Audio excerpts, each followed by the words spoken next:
Hi, everybody, and welcome back to the Order of Narvosc. This is session 56, Turncoats and Usurpers. We hope you enjoy. We are at Esarora, I believe, and we've just defeated this black dragon of sorts.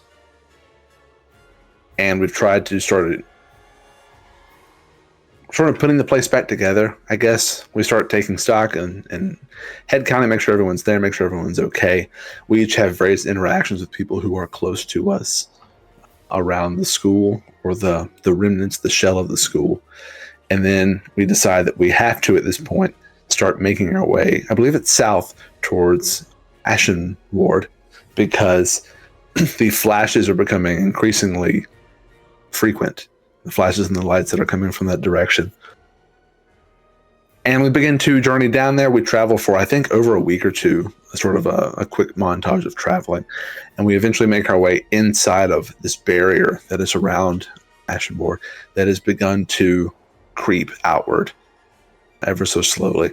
And it apparently has gone very far from the center and has expanded a good bit. And as we cross into it, it sort of becomes this permanent, not necessarily night, but permanent dark throughout the whole area, and time starts to dilate in these very odd ways.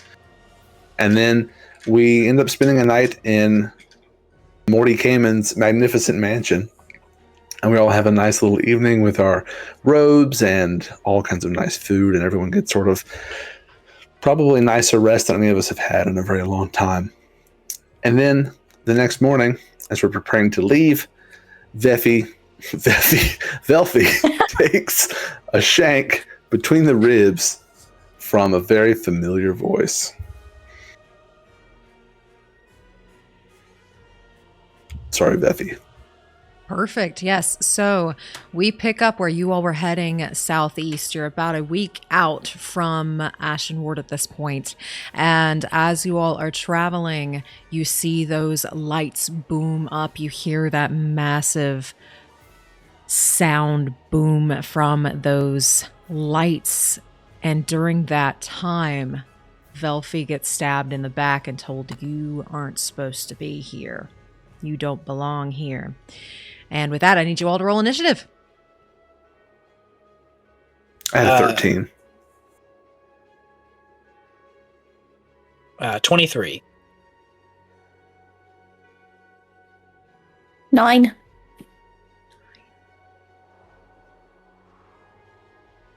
Mine is also a 13, and my dex is a +2. Mine's a +3, 16 total. Okay.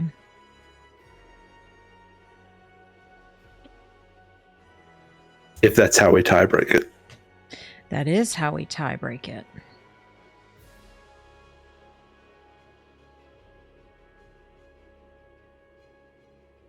Okay. With that, you all are currently surprised as Velphie gets stabbed in the back. You all actually do not know about that yet, because that happened at the exact same time as this loud, thunderous, booming sound. So you didn't hear any cry out. You didn't hear Antier's voice. You heard none of that. And with that, who is he gonna go for first? A 28 to hit, Professor Friedrich. Me? Yes. Yeah, that'll hit. That hits. Is he where? Well, I don't see him, so I don't know where it's coming from, right? You don't know where anything is coming from at the current moment. That was a 28 to hit and 15 piercing damage on that first one. As you take an arrow, Quirin, that is going to be an 18 to hit. It does. That is 10 damage as an arrow pierces you. And then, wrong dice. Velphie, that is going to be a 27 to hit. And 13 piercing damage as 3 arrows fly from the tree up to the north. In very fast succession. And following that, Ruby. That is going to be a 23 to hit. No. And that is going to be...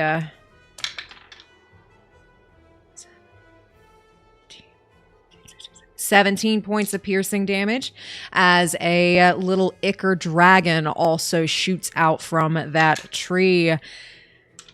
Friedrich, that is going to be a 21 to hit. Shield. Alrighty. As an ichor dragon bounces off. And Velphie, that is going to be a natural 1. Which would have been a 16, but this little ichor dragon goes too far, and you see Beltov stumble out of that tree.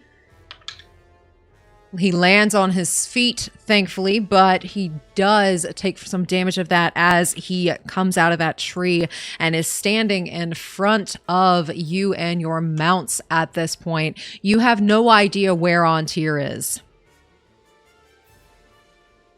And with that... it is now Belle's full turn, as that was a surprise round. Again, has his arrow pointed at you, isn't saying anything, and just releases 3 arrows. That is going to be, one is going to Friedrich. Second one is going to Quirin. Last one's going to Velphie as 3 arrows make their way to you. For that, Friedrich, that is going to be a 32 to hit. Yeah, that does it. 12 damage. Quirin, 22 to hit. 'Tis 8 damage. Velphie, natural 20 for a 35. Can I use a thing? A thing? Hold on. Which one do I want to use? I think I can use a luck point on this. To impose disadvantage? I believe so. Just double check. Or when an attack roll is made against you, yeah. So I can spend a luck point and choose which die to use. You can choose to spend a luck point after you roll the die, but before... Okay, so I think I just have them re-roll it. Alrighty. At disadvantage, that is a 19. Ooh, still hits. Alrighty, that is 8 points of damage. And as those 3 arrows, black arrows with black notches and black fletching, pierce you again, you see these ichor dragons perk up. I told you you do not belong here. This is my domain. And with that, 3 ichor dragons are going to make their way back out. First one's going at Velphie. Next one's going at Velphie. Next one is going at Professor Friedrich. Velphie, that is going to be another natural 20 for a 35 and a 33. Okay, can I use another luck point? You may use another luck point on that natural 20. So that's going to be a 33 and a 17 to hit instead. 17 doesn't hit. 17 does not hit. Alrighty, so that is going to be 13, 14, well actually 18, 19, 20, 21. 21 points of piercing damage as this thing grabs a hold of you and yanks. And with that, that last one was going to Professor Friedrich. That is going to be a 24. That does it. Alrighty, that is going to be 9, 10, 11, 17 points of piercing damage as this thing takes a hunk out of you and bites you. And with that, Quirin, you are up. cool. I wanted to ask if I can use my reaction on that last hit on Velphie. Yes, you're within range, right? Yes. Because I'd have to be within range of her. Just to that psychic field go up and the damage is reduced by 6. No, 5. 6. I lied. I'm bad at math. So get 5 back. And with that, what would you like to do on your turn? Okay. So we see Beltov now, right? Yes, Beltov is standing in front of you. He is on the ground with that natural one. He did get pulled out of the tree, and he has told you you do not belong here. This is my domain. Okay, we are going to, as a bonus action, use our Phantom Strike and teleport over there. And we're going to try and swing at him 2 times. Go for it. Oh, natural 20. Ooh. Okay. I love elven accuracy. It is gorgeous.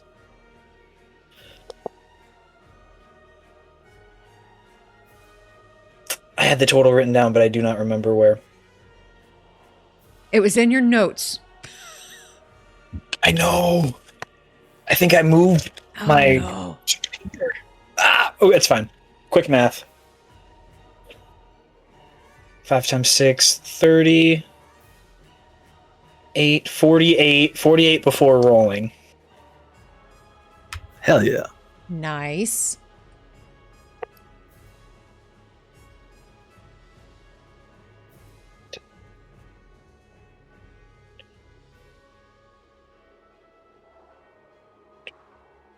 $48 plus 22, 60, 70 total. Ooh, 70 total in one hit.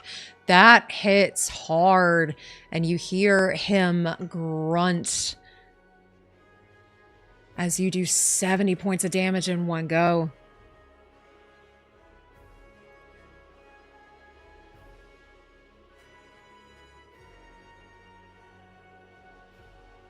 In between the two, that hit and the next one, I think we'll look at him and say, I don't want to be doing this to you. I'm sorry. Hoping to, like, if Beltov is in there, that maybe he can hear it, but... You hear in Beltov's voice as Beltov furrows his eyebrows. Then why are you doing it? With that, do you take your next attack? Oh, man. I think so. I think we're still doing it. 26 to hit. 26 does hit. Roll your damage. 15. Okay, as you do an extra 15.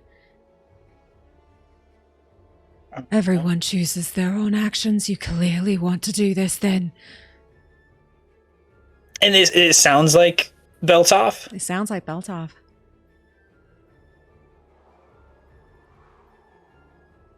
Okay. That'll be it for our turn. Alrighty, with that, Friedrich, you're up with Velphie on deck.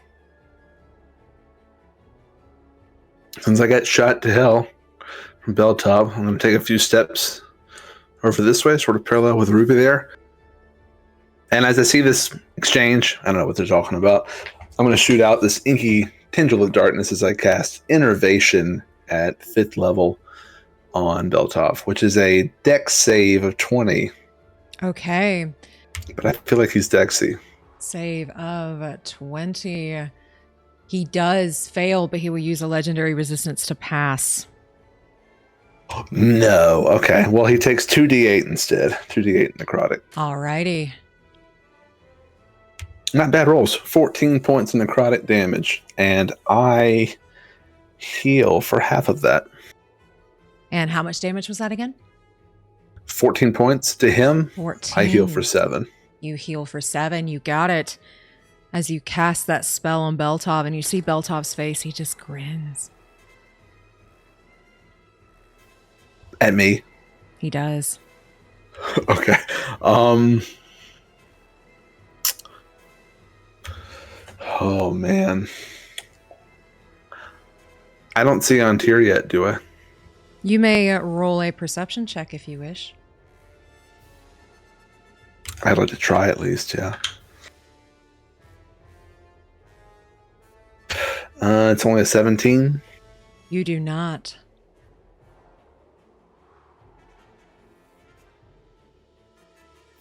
That being the case, I'm going to reach out and try to, since I wasn't able to wrap Beltov up and then attack, and he gives this little cheeky smirk at me, I'm going to use telekinetic shove to try to pull him towards me. Okay. It's a DC 18 strength saving throw. He got a 13, so he fails. You pull him 5 feet closer? He moves. Well, let me check, actually. If I may. Yeah. I need to move forward before I do that. Okay.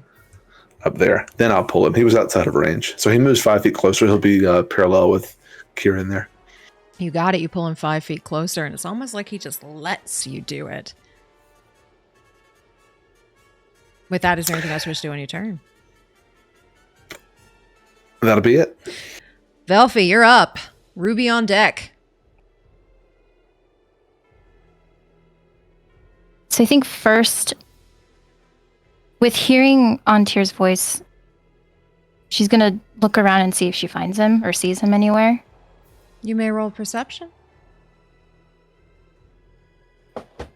Okay.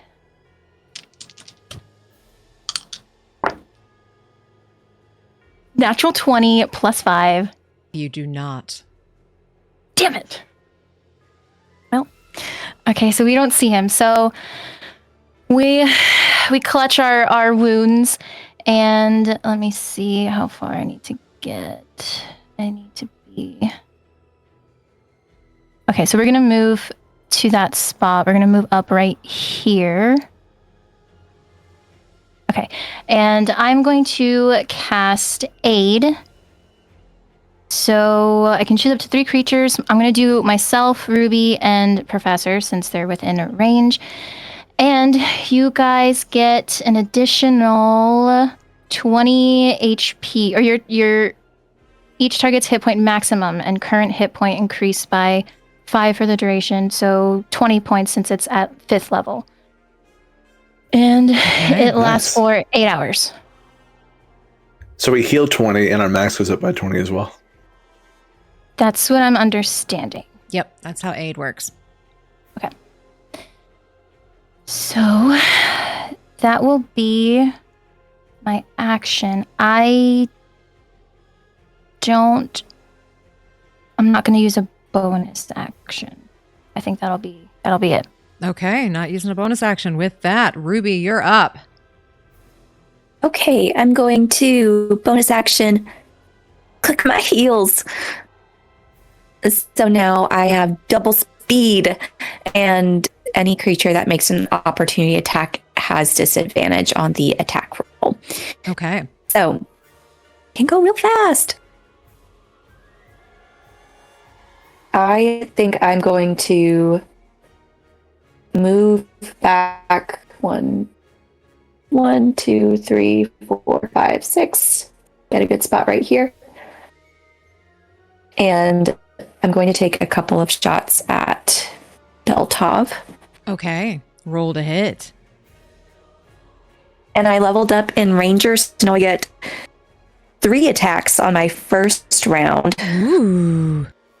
Yeah. Well, I'm going to need it because I rolled a natural 1. Okay, with a natural 1, roll me a d4. D4. Let's see. All my D4s are tiny. Where are you? It's a D8. Where are you? Oh, okay. 3. Okay, with a 3, roll to hit. Beltov is right next to Quirin. See if you hit Quirin. Okay. I rolled a 17 on the die. Roll your damage. Okay. Oh no. Let's see. D8. Does this one have to be sneak attack? Because if You it was can Beltov, choose. there's ally. Okay, that makes sense. You choose. Okay. So a D8 5 plus. Where's my crossbow? So that is 13 points of damage.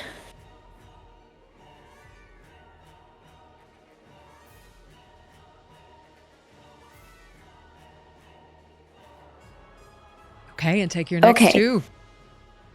Next attack. Let's get that It's one a out of the natural way. 20. Okay. Easter Woo, Fan. okay. Okay. And I'll need Beltov as well to make a intelligence saving throw. This is for fear, right? Yes. Okay. As it looks like you hit him hard, and he just turns his head to you as he is immune to frightened. Okay. Oh, that's okay. Poor buddy. It's already had a hard life. Okay, so with sneak attack, that will be... So the base is 38 plus... Well, 4 sixes. Okay. 38 plus 5 is 43. And then 49, 55, 61, 67, 71, 75 plus 8. So 82 points. And I feel like she reacted a little bit like a feral cat that got a little bit scared. And the first swipe was like just trying to grab her bearing. And the moment she sees that it's Beltov, she's very focused. And she just whispers, I hope this is okay, as she lets the arrow go. And as you let that arrow go, it hits Beltov so hard he hits the ground.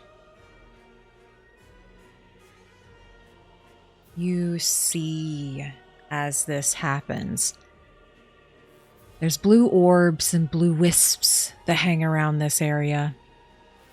And you hear this as something pulses out and then sucks them in as all of these little blue orbs are making their way to Beltov. I need you to roll me a d20.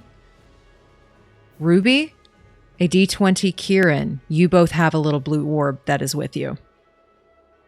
Oh, my baby blue. A 15. Okay. I got a 1. Oh no.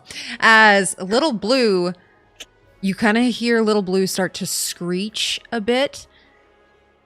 You hear Quirin, whoo, whoo, whoo, and you see this little like blue orb come from the back of your neck and shoots towards Beltov. And as they go to him, there is this of blue light. You really thought that worked? As he rises, and all of those arrows that are currently stuck in his body pluck out. And the holes seep together and fuse and mend as he just tilts his head to you. I'm gonna shoot him one more time. Yes, you can. Okay, 18 on the die. That hits. So what it... Okay. This is just an 8. Okay. 5 plus 8. 13 points. And I'm just aiming for the hole that just got filled. As you aim for the hole that got filled and do another 18 points. That one sticks as he just laughs at all of you. And with that, is there anything else you wish to do on your turn? That's everything. Some friends you are. Loyal, aren't we? And with that, you, Ruby, feel a tap on your shoulder.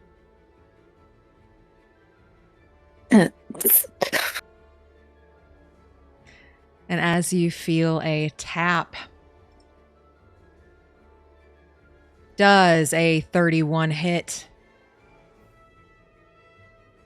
Mm-hmm.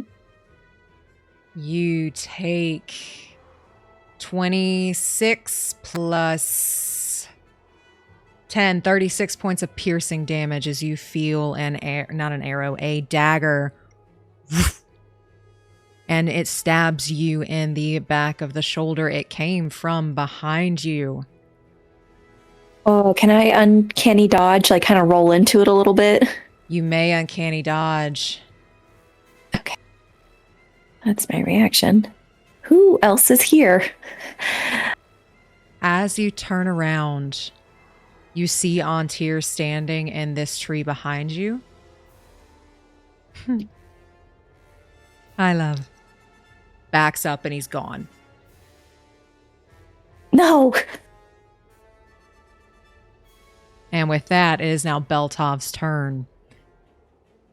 With that, Beltov is going to, while he's laughing, he is just going to shoot first Friedrich. Next, Velphie. Next is Velphie. That is going to be Friedrich, a 22 to hit.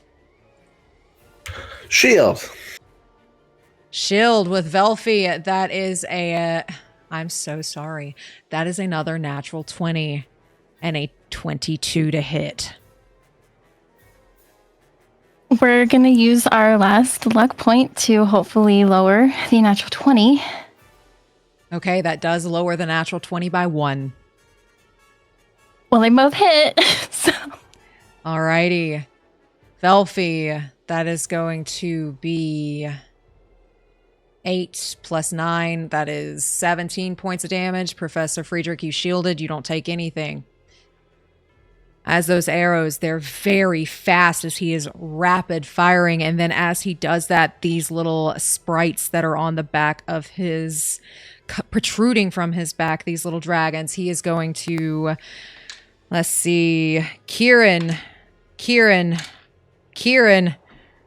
They all go for you. That is going to be a 26 to hit. A 20 to hit. And a 32. Yeah, those all work. Alrighty. As they all hit, I'm going to have to do some math here. That is not a D10. That is 15 on the first one.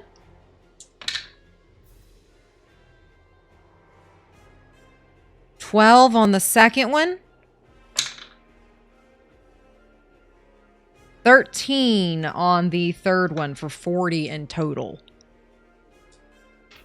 Okay. We're going to uncanny dodge. 15, 12, and 13.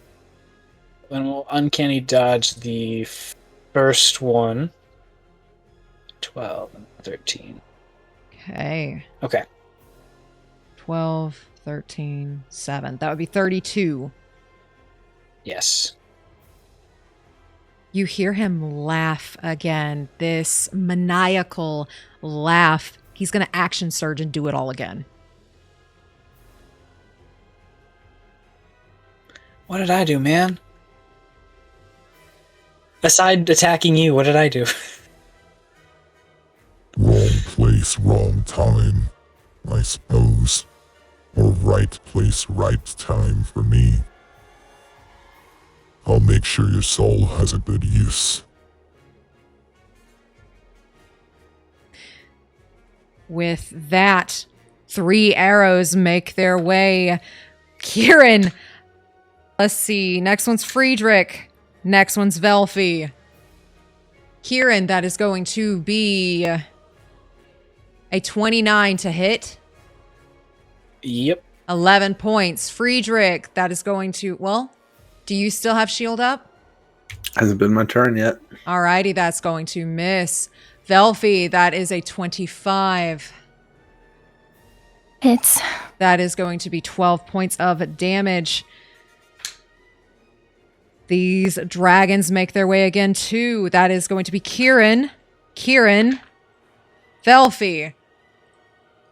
Quirin, first one is going to be a 23 to hit. Next one's going to be a 26. Yes. That is going to be 19 on the first one. 14 on the second one. Velphie. That's going to be a 28 to hit. Hits. 7 points of piercing damage as these little dragons are making their way out to you. Quirin, these little dragons are almost circling you and starting to squeeze.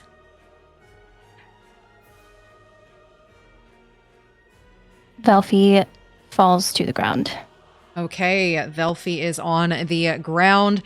She is down with that. That is Beltov's go. Quirin, you are up. I think Quirin looking at Beltov is looking rough, and I think just between haggard breaths, Bel, you want this too? Why? Wouldn't. I. And we're gonna use steady aim to have an advantage on our first one. Okay. We're gonna swing twice. 23 on the first. 23 hits. Okay.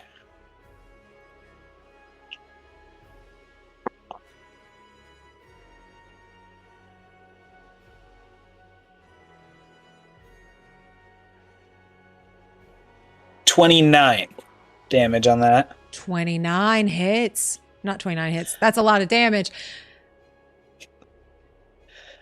And we're going again. Go Maybe for it. not.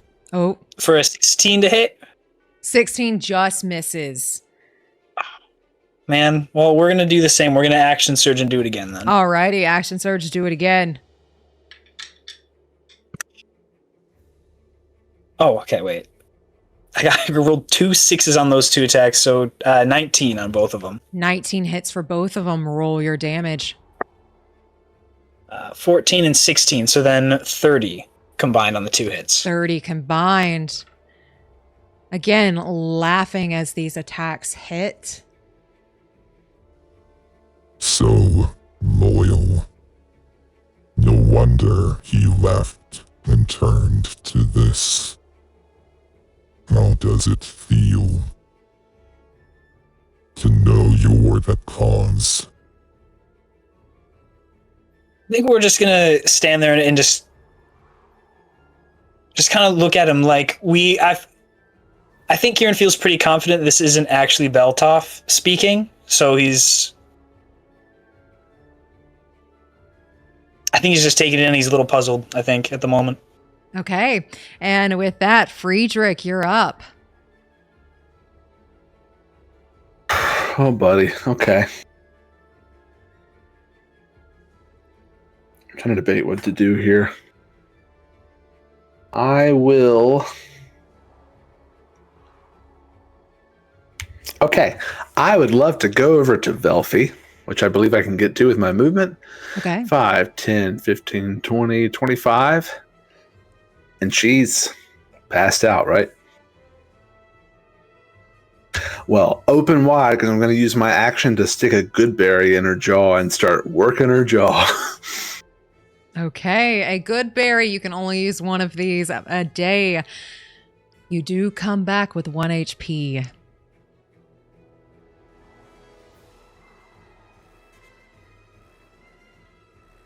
And I know she has to use her movement to stand up or however you want to, but for dramatic effect, I'll hold a hand out and say, back at it. This fight's not over yet. She won't respond, but she'll lift up her hand and take it. Okay, and with that, Friedrich, that was your action. Do you have any bonus actions? It was. I'm going to use the last 5 feet of my movement to back away a little bit, move back into the fray. And I'm going to use my durable feat, my bonus action. I can expend a hit die, roll it, and I get that much back. I don't get the bonus to it, so I just have roll a d6. I rolled a 2. Lovely. So I heal for 2. And with that, Velphie, you're up with Ruby on deck. Okay, I think we're going to... Wait, no, I have to use half my movement, right, to stand up? Yes. Okay, so we can go here. Dang it. Okay.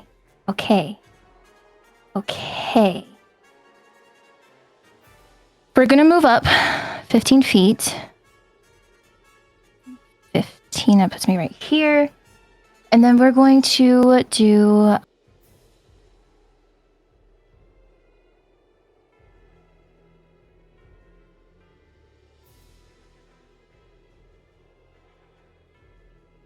There's so many things I want to try.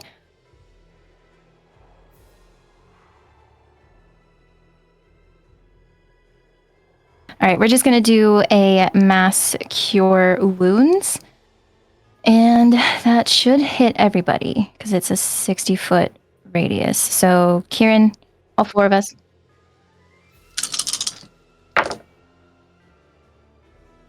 Okay.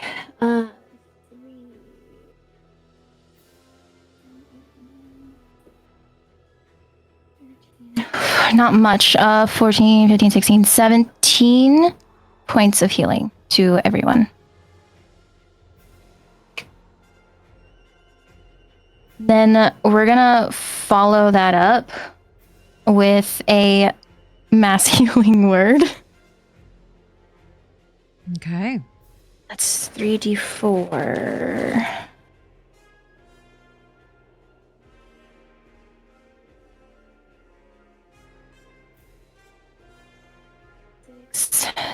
Seven, 8, 9, 10 points of healing.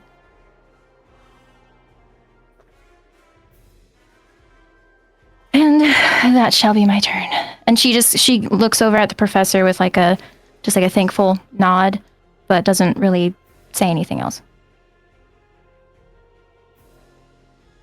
Okay, and with that, Velphie, you feel a tap on your shoulder. Does a 22 hit? It sure does. With a 22, you feel that dagger stab into your side. You take 39 points of damage.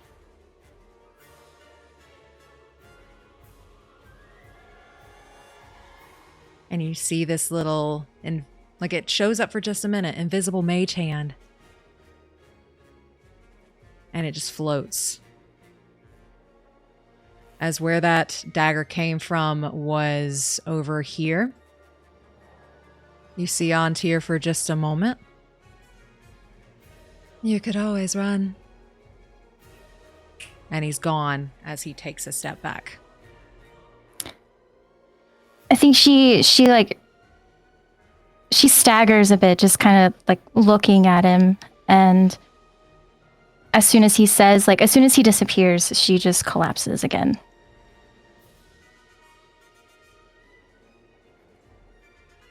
Okay. And with that was...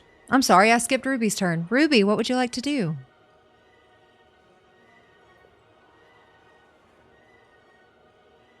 Okay, so is Velphie unconscious? Yes. Yeah. Okay.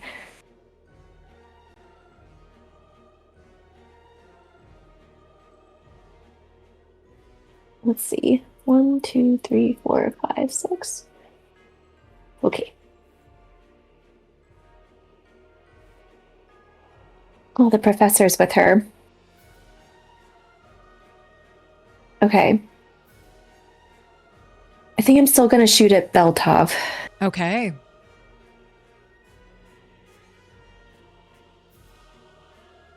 Okay. First, I am going to bonus action, steady aim. Give myself advantage. And it's a 19 on the die. Nice. Roll your damage. Okay. That is 10, 18, 21, 24, 25, 33 points of damage. Alrighty, you do 33 points of damage. That hit hard. As Beltov will look at you. You're not him, and I know he would have wanted this. I'm gonna send another one his way. Would I? Letting the arrow go. Roll to hit. It's a 24 to hit. Roll your damage. I think. Okay, 14 points of damage. 14 points of damage. As you see, Beltov takes it, and it's almost like, roll me an insight.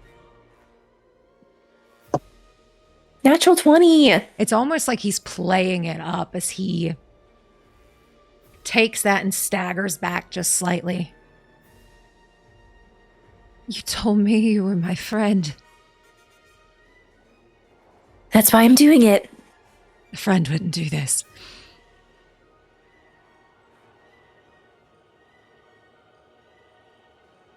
She's just looking straight into his empty eyes.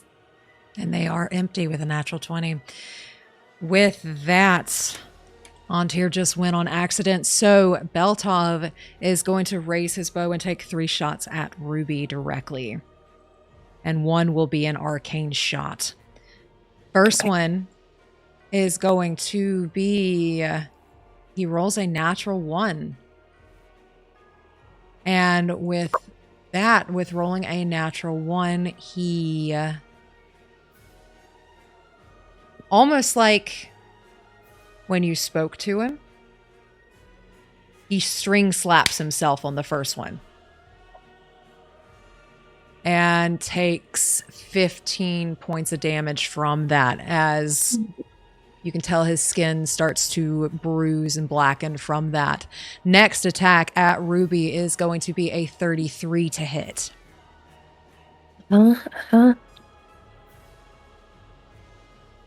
that is going to be, he's going to make it a shadow arrow. If you will, make a wisdom saving throw. Okay. Oh, I'm going to use my inspiration Alrighty. because I rolled a 1. Ooh. Okay. Wisdom 17. Alrighty. You needed a 19. Okay. As you take 26 points of damage. 13 of that is psychic. And it's almost like a cloud covers your vision as darkness seeps in and you can't see anything further than 5 feet away from you. Oof. Okay. I am going to uncanny dodge that one, though. Alrighty, you can uncanny dodge. Okay. As that next one is a 34 to hit, and that's going to be another 15. They're 15. Okay. Alrighty, and with that, those are his 3 shots. Next one is going to be with his dragons. It's going to be one at Ruby, and Professor Friedrich. Ruby, first one is going to be an 18 to hit. Yes. Next one is a 21. Mm-hmm. Alrighty, that is going to be 19 on that first attack. Okay. And 20 on the next one for 39 in total. Okay.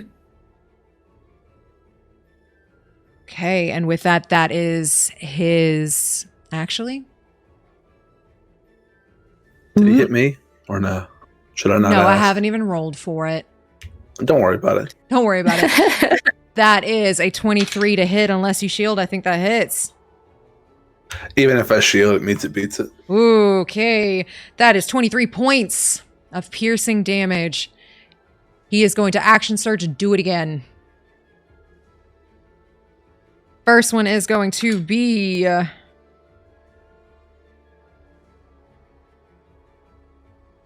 I'll show you what a real friend is. He takes a shot at Velphie. And even at disadvantage, that will hit. Take a 2 death save, or failed death saving throws. Next one's at Ruby.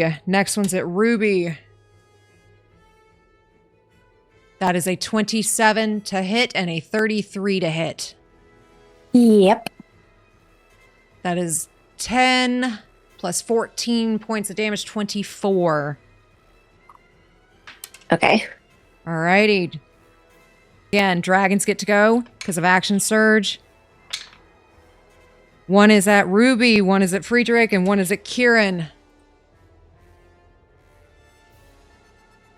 That is a 29 to hit on Ruby, 31 to hit on Quirin, and a 19 on Professor Friedrich. I'll let that one through. Alrighty. Ruby, that is going to be 11 points. Quirin, that is going to be 20 points. Professor Friedrich, that is going to be 17. We will uncanny dodge on ours. As again, it's like this flurry of arrows and little dragon teeth that are needle sharp. And with that, it is now Kieran's go.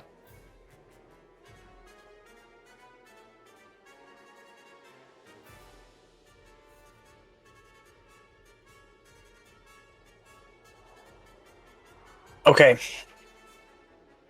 Oh, do I want to?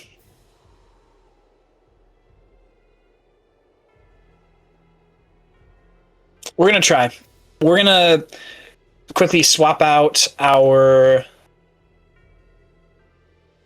Yeah, we're going to do it. We're going to swap out our sword. We're going to take out a dagger of venom that we have and use our bonus action to coat it with poison, and we're going to try and attack him with it. All right, go for it. That's what... For a 29 to hit. 29 hits, roll your damage. And then Beltoff needs to make a con save. Okay. Con save is a 25. Okay, he passes.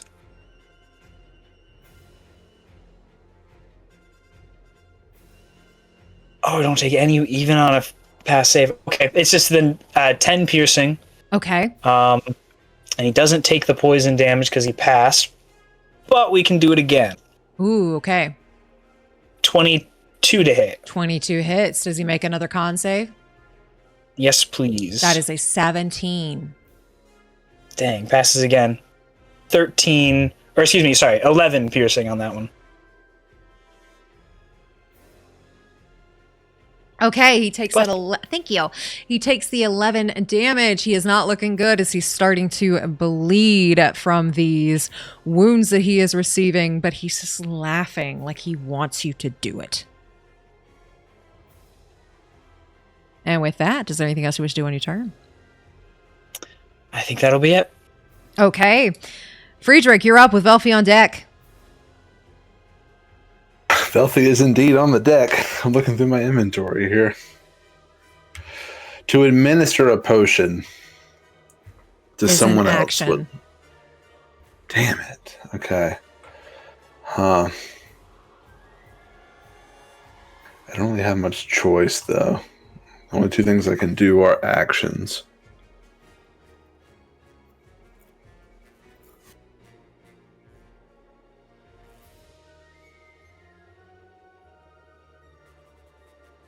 I will kneel down and take out the potion of greater healing that I have in my inventory.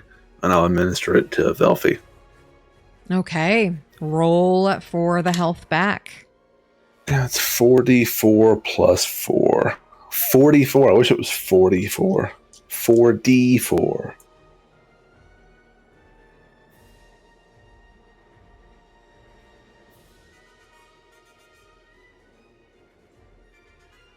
Not great rolls. 3 of them are 1s. So that's 10 total points of healing.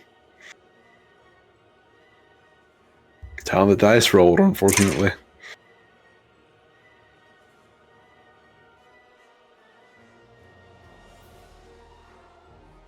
And with that, is there any bonus actions or anything you'd like to do? Yeah, do I still see Antir? No. Well, you can try to. Roll me a perception check. Sure. Not with a 7, I doubt it. No.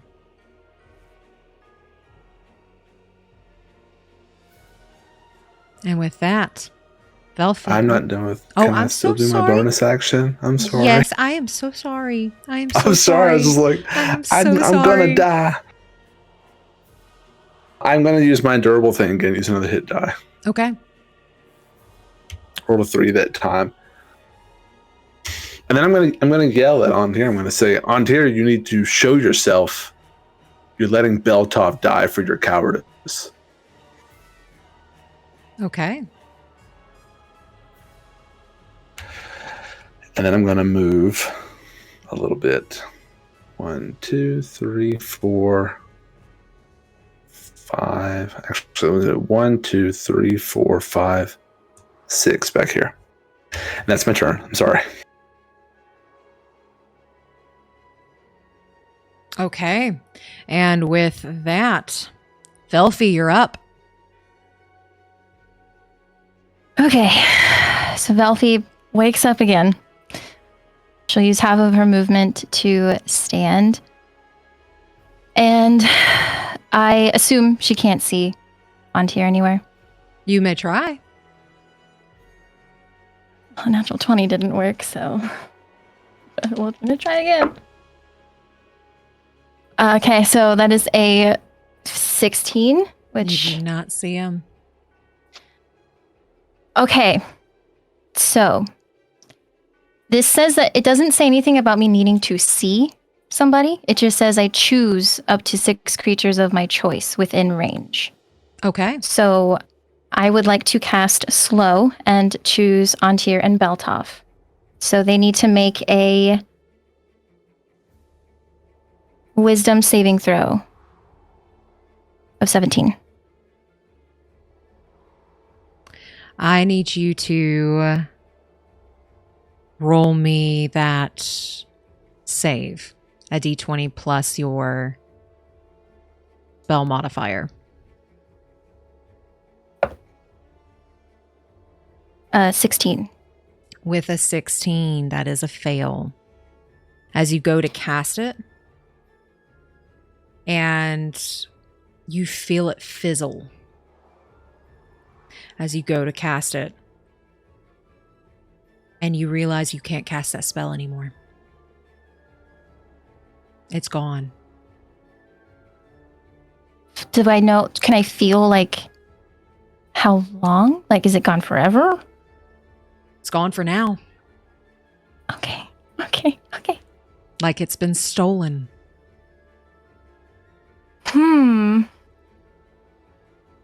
Quirin. This does this happen to be because of a spell that Beltov is casting by any chance? Beltov does not look like he's casting anything. Okay.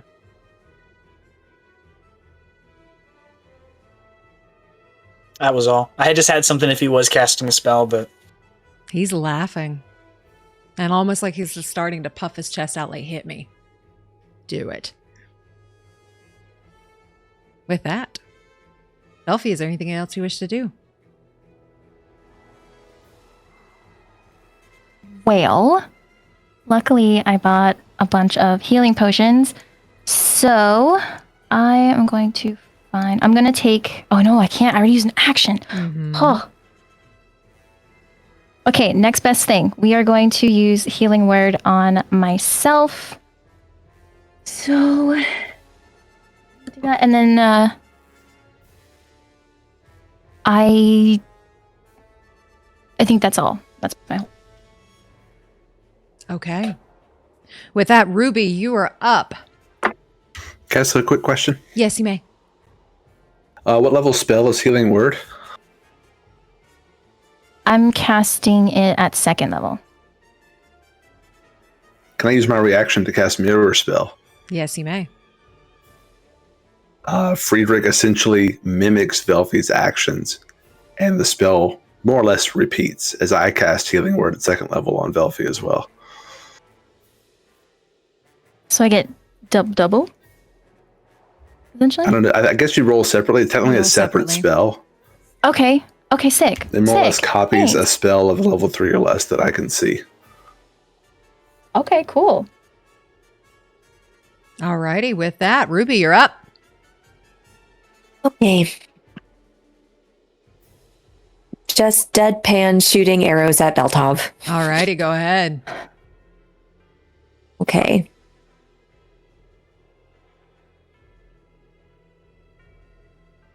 Okay, that's a 12 on the die, so...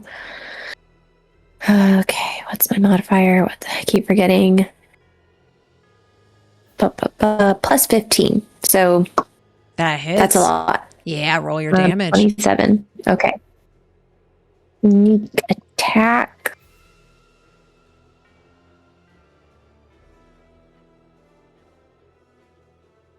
Oh, that's not good. 1, 2, 3, 5, 10, 16, 22 points of damage. Okay, you do 22 points, and he's starting to bleed from both sides of his mouth as he watches. Well, actually, you can't see him because you can't see past 5 feet. Oh, so I need to roll that at disadvantage, don't I? That would need to be at disadvantage, yeah, because you're shooting blindly here. But if you hit, we'll still take Okay. that damage. All right. Second D20 is a 21 to hit. That hits, okay, yeah, so you still hit even though you cannot see. So what he does, you can't actually see. Okay. I just know I gotta put him out of his misery. Okay. And second D20 or second attack at disadvantage is a 22 to hit. That hits, roll your damage. 14 points of damage. How do you wish to do this? I think she just closes her eyes and just says, "You don't deserve this." And lets the arrow go, hoping that based on her knowledge of hunting and all of her love that she has for Beltov, that it goes right through his neck and cuts the brainstem. So it is quick. It is painful. Painless. It is painless. It is quick and painful, both. It's quick, it's painless. And it will hopefully make it so he is able to kind of shirk whatever this thing is that's inside of him. Okay. With aiming for the brainstem and severing it, there is no option of goodbye. As that arrow flies through and severs through the back of his neck, through that cord. You can't see it. Everyone else can, though. Beltop's head whips to the side, and he just crumples. But the little dragons on the back of Beltov's being. This is only one part of me. You will lose. You will suffer.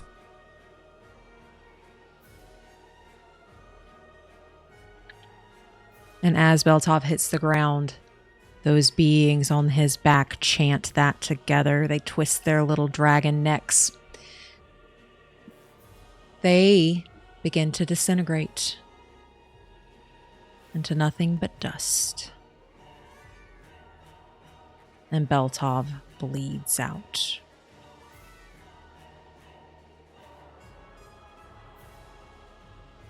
And with that, Ruby, is there anything else you wish to do on your turn? I think I know what just happened, even though I didn't see it. I think she's going to take a second to tuck herself just right behind the tree, and I'll bonus action hide. Okay, roll me a hide check. Okay, I have reliable talent. Okay, 25. Okay. Alrighty, with that, as you hide with a 25, you hear, got to do better than that. And you start to hear crackling and hissing like that of a thunderstorm as static begins to build up, and I need Professor Friedrich, Quirin. Yeah, Professor Friedrich and Quirin and Ruby to make a is it a dexterity? It is a dexterity saving throw. Professor Friedrich, I saw the hand go up. I forgot. I don't have a reaction anymore. Okay. I do. Can I take that rolled up scroll I found and cast counterspell? You may, as you take up that counter spell and cast it. I just want to throw it at him. Stop it. You throw it at Antir, and he just smirks. And this foxish-like grin just covers his face. Nice play. He steps back. And he is gone. You may try to find him if you wish. Everyone? On your turn. But he's in front of Ruby. Okay. Oh, gotcha. So I can look right now. Mm-hmm. Yeah. Because he's right in front of you. As he just gives a little wave. The hunter's mark this bitch. Okay. Should have done that. But let's see. Is this perception or investigation? This is perception. Okay, so I'm proficient. 18. He's gone. Oh, of course he is. Okay. And with that, Quirin, you're up. Beltov is a bleeding slump at your feet.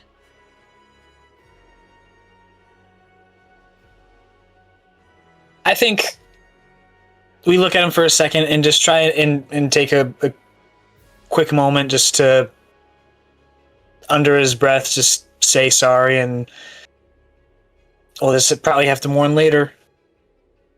We'll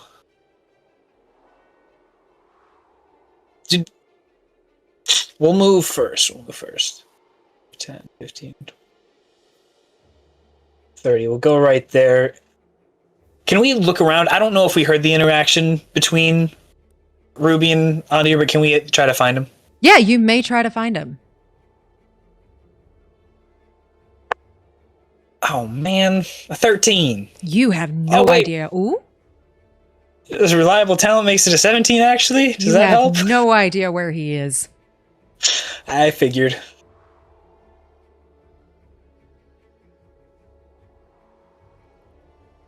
Okay. I guess we'll just ready in action. We will... Yeah, we'll put our sword away for a second, and we have a psychic blade conjured right in our hand. So whenever he appears again, if we see him, that we can chuck this at him. Okay. As you're holding an action, Friedrich, it is your turn.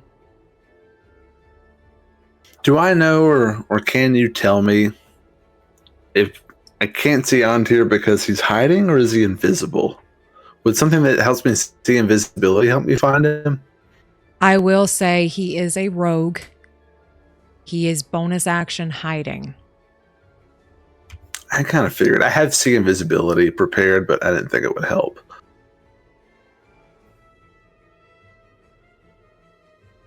A lot of times just start casting random AoE spells. Now, I guess can I try to see him? Is that like a free action? Yeah, you can try to see him. I know it never really works. Even with natural 20s, people are not seeing him, but maybe he hid poorly this last time. Maybe. 16. Nope. You do not see where he went. Not that poorly. Okay. At this point, I think you're starting to understand why he was Sedania's best assassin. Yeah, all the pieces are sort of falling into place now in the old head. You can't find him, but you could hold an action if you wish. Do I have to choose the spell You do. that I want to hold? Yes.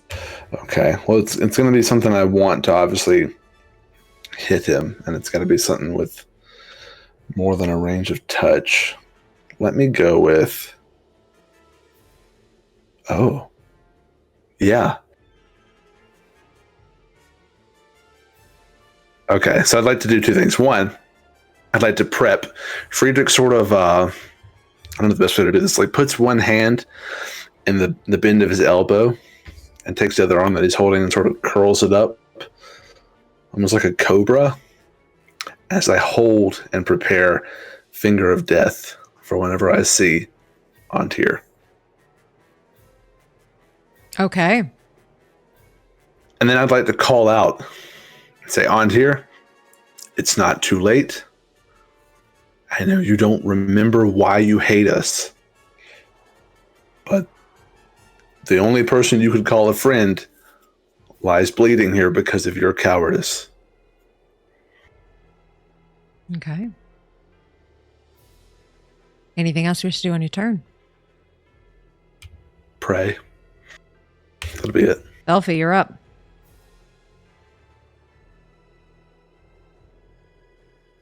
Just for funsies, can I try to find him? Yeah, go ahead.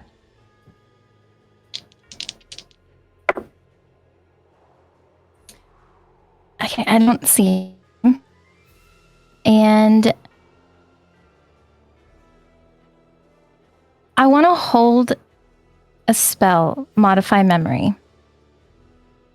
I don't know, like, I think this is like kind of one of her like last ditch attempts, but she wants to hold Modify Memory the next time she sees him. And she'll also call out,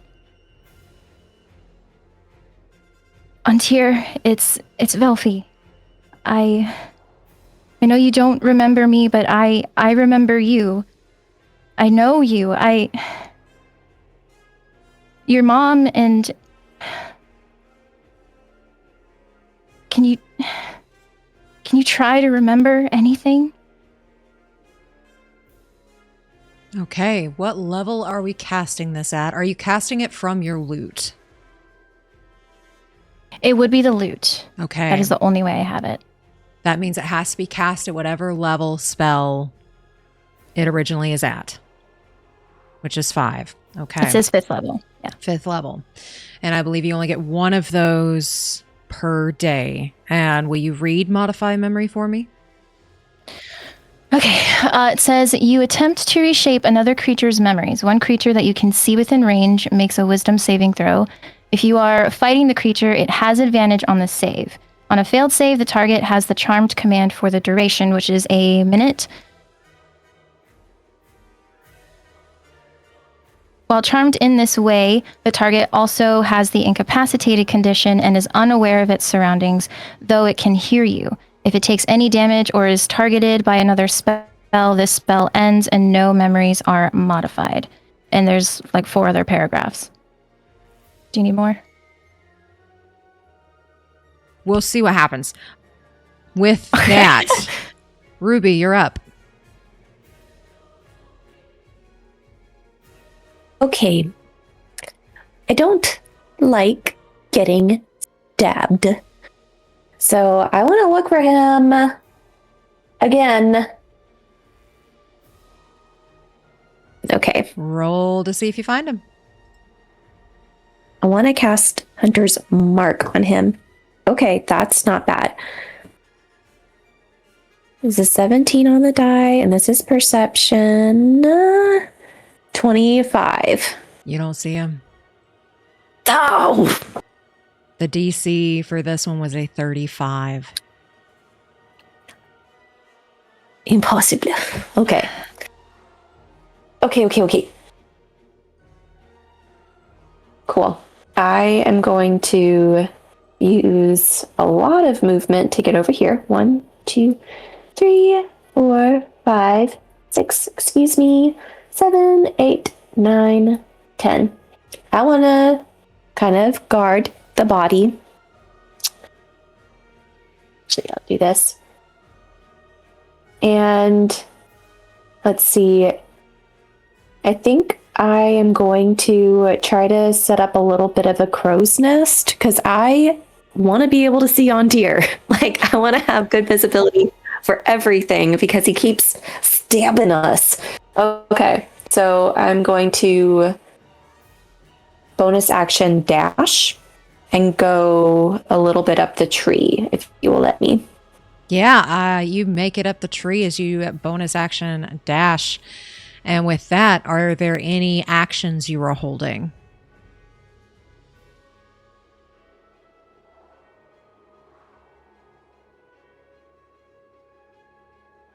Yes.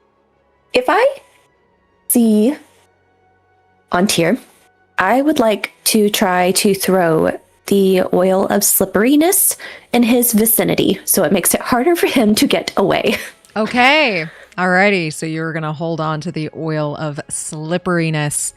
And with that, it is now Antier's turn.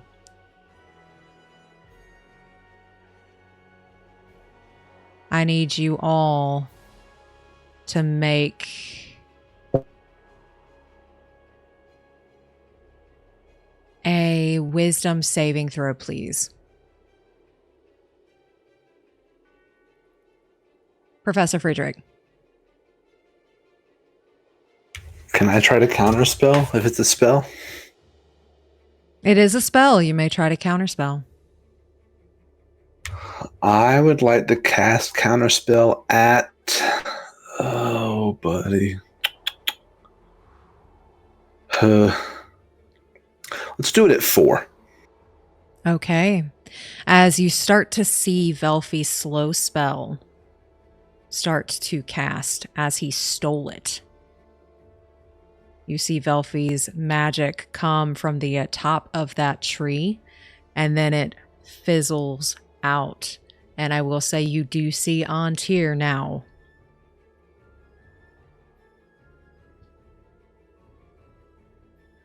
So we're going to go in the order of initiative. Quirin, you had a...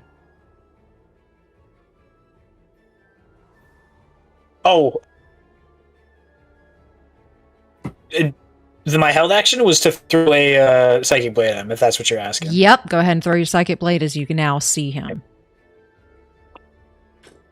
19 19 hits. to hit. For 10 psychic damage. Okay. So you do 10 psychic with that. Friedrich, your held action. The Finger of Death has a range of 60 feet, which I think he's in, if that's where he is on the map. That is a DC 20 Constitution save. He fails. He fails. He takes 7d8 plus 30 necrotic damage. Okay, roll to hit. Or not roll to hit, roll your damage.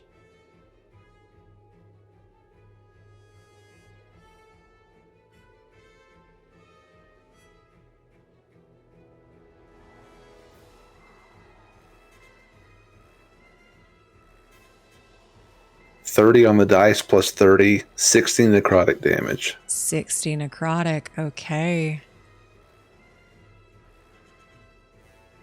Hold on to that. Holding. You will choose to uncanny dodge. Darn. You can dodge a spell? Oh, man. I'm pretty sure you can dodge anything. I've never played Rogue. I don't know. It's a roll to hit, so I'm assuming so. When an attacker that you can see hits you with an attack, you can use your reaction to half the attack's damage. Yep, that's an attack. As you finger of death and that 60 becomes a 30. Velphie, your held action. Alright. So she'll take her, oh my god, what is it called? Lute. She'll take her lute out and she plays this like specific chord that triggers the modify memory spell. It needs a wisdom save of 17. So since we are fighting, he has advantage on the save. He rolled a 20 and a 22. Well, then it doesn't hit.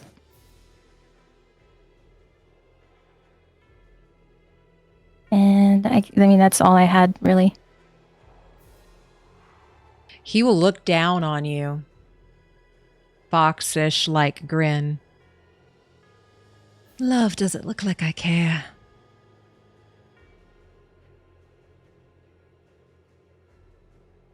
Ruby, your held action. Okay, I guess I'll just chuck it over there. Okay, with this is since you're throwing it, we're going to do an improvised weapon attack, I guess? To see if you can get it over there? Okay. All right. This is like the one character I haven't taken tavern. I don't want to hit him with it. It's more of like the ground around him. I want to look like an oil spill. Okay. With that, you are 55 feet. If you're just trying to get it there, roll me an athletics check and your DC is a 15. A 15. Oh, I have to roll a 16 or higher. Okay.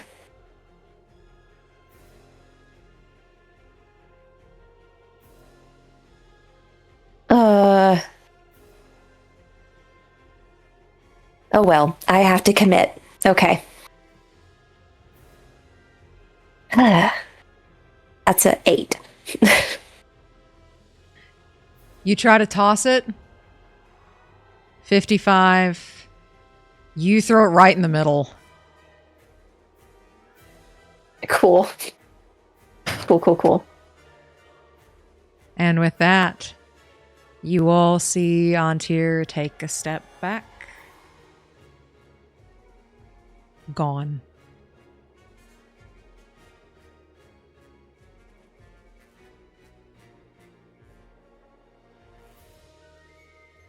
With that, Quirin, you're up.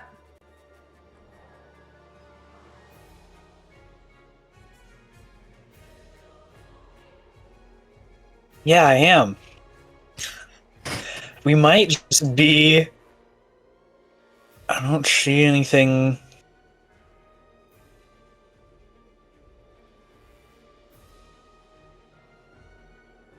Yeah, I don't have anything to try and... I mean, we'll try again to find him, but... Okay. 22? 22, you don't see anything. Y'all need to beat a 33.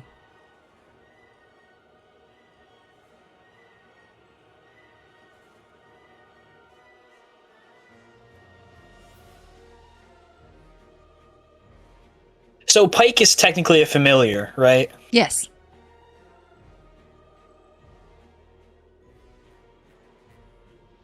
I mean, I don't think We're gonna do this. I don't think we'll be able to like find Ondir this round, but maybe for future rounds, just to get more dice rolls. Can we like just tap Pike just like with the finger right on the top of the head? I need your help here, buddy, and just tell him to fly up like 100, 120 feet. I'm just kind of guessing. I don't know what an owl stat sheet is. I want him to also try and make perception checks. Roll his initiative. And I'm hoping the 100, 120 feet is far enough away to be out of combat. I hope. 14 on the die for 14 Pike. on the die. So that is going to be...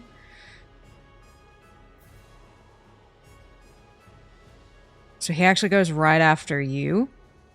He has 1 HP. His armor class is 11. And I'm going to actually just send this to you. Cool. There you go. That is his stat sheet. He does get advantage on his perception checks. Okay. Okay, so he does have dark vision of 120. And he can fly 60. Sweet. Okay, I think we will have him... Okay, I think this turn we will have him fly up 60, and we're going to have him dash and go up the extra 60, so he's 120 up in the... Actually, we'll go 40 on the dash, so then 100 feet up in the air. Okay. And you're going to have him try to perceive where Ontir is. Go ahead and roll me a perception check at advantage. Yeah, dirty 20. Okay, yeah, I cannot find him. And with that, Friedrich, you're up.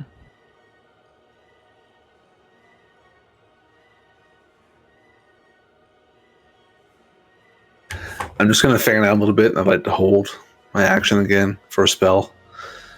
1, 2, 3, 4, 5, 6. Let's go right here, because we last saw him in that tree, but he's not there now, right? Not that you can see. Okay. I'm going to hold a 4th level blight. Okay.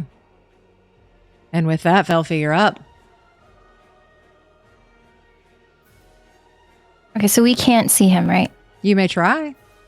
33 is your DC. Well, even with a natural 20, I only hit 25. If you roll a natural 20 for this one, you could see him. He rolled a natural 20 on that one for a 37. Okay. Well, try to perceive. I do not. Okay. 14. So in that case, I'm going to hold another spell. Mass Suggestion. Okay. So that is, it's a wisdom save of 17. Alrighty. And with that, Ruby, you're up. Okay, I am just looking for him, and I will hold a Hunter's Mark to cast if I see him again. Okay, holding a hunter's mark. Perfect. With that,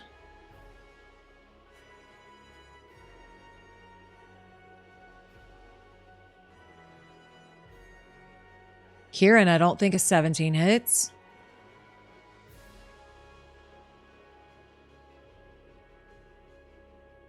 Meets it, beats it, actually, Oh. unfortunately. Okay. With that, come on, roll it. Okay, or don't. There we go. You take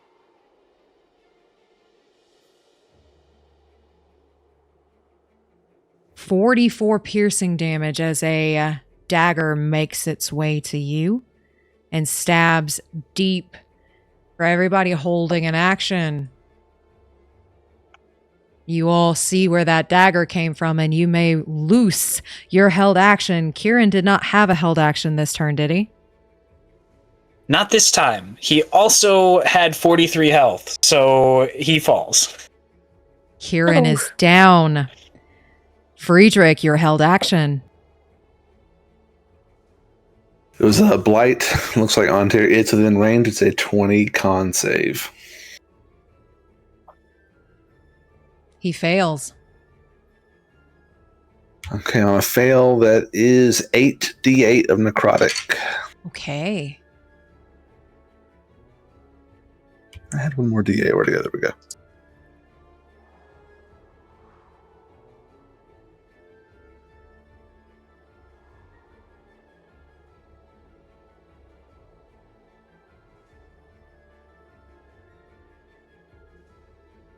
.41 points of necrotic damage.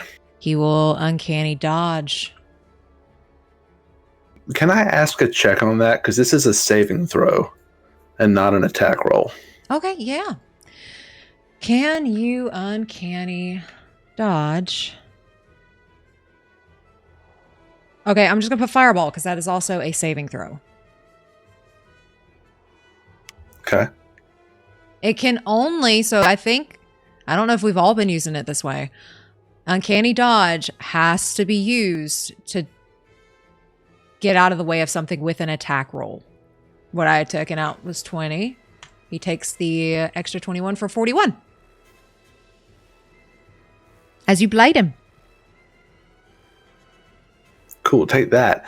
Can I tell how he's looking after getting blighted? You can tell, roll me a perception check. Has a 5. Also, wasn't the last spell that you did a saving throw? It was, yeah. With that, But it's okay, because I didn't ask at that time. how do you want to do this?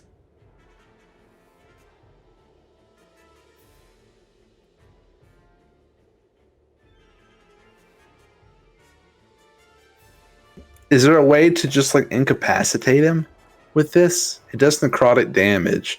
It doesn't say, like, anything, like, happened as a result of him dying from it. So can I just essentially, like, emaciate him? Like, Blight's supposed to, like, pull the life out of something. Can he just sort of start to shrivel and get very weak? Okay. He starts to shrivel. He gets very weak. Loses his footing. Falls out of the current tree, which is 20 feet in the air. Hits the ground with a thud. And fails 2 death saving throws.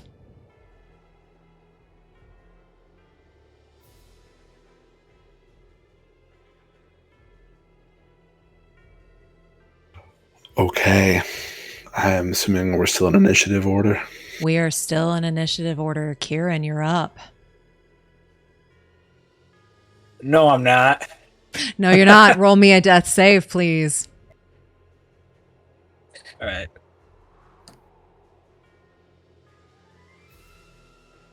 Okay. Wait, did Friedrich just go? Held actions. I have a held action. You did mass suggestion, but he is incapacitated. He wouldn't hear you. Okay. Oh, okay. Okay. So then I don't expend that spell slot then? Or No. With that, Quirin, is there any memory you wish to share?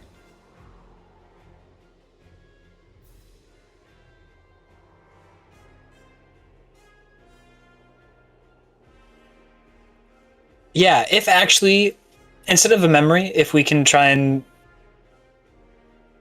maybe do a dream instead, something that he hopes for. Yeah. I think this dream of something that he hopes for is after everything they're going through is said and done, returning to Supreme Court. I think he just envisions himself walking through, seeing all of the families, just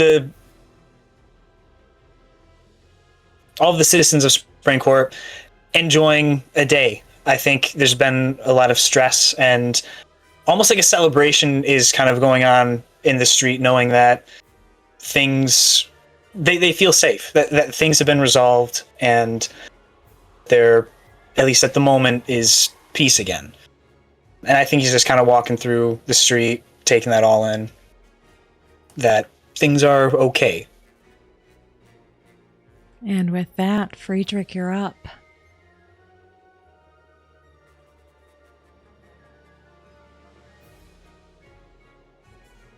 Who goes after Friedrich again? Velphie. I'm gonna. So I see Antir fall out of a tree, unfortunately, and I see Quirin collapse as well. Though I'm gonna rush over to Quirin. I think I have just enough. 5, 10, 15, 20, 25, 30. And can I do the same thing? Can I administer a good berry? Because I don't think Kieran's had one today. Quirin has not had one today, so yes, you may. I will use my action to do that. And then I will... Really, the only thing I can do is a bonus action. Just go ahead and do durable again and use another hit die. Okay. Quirin, you get 1 HP. You are back up. And with that... Oh. Velphie, you're up. Okay. Velphie is going to beeline to Antir. And she's going to kind of pull him into her lap. And she's going to cast Mass Healing Word, which should, I actually think, reach everyone. Yes. So, including Antir, she's going to heal literally everyone. 1, 2, 3, 4, 5, 6. Yes, I can do 6. Yes, okay. So that's going to be 2d4s. That is 4, 5, 6, 7 points of healing.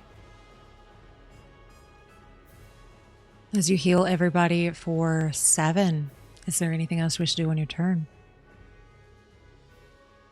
I think that's all she really wants to do is just like, she's holding him and she's like kind of like talking to him like, please remember me, remember us, remember this, that, you know, and she's just kind of like going and going, just like trying to talk to him.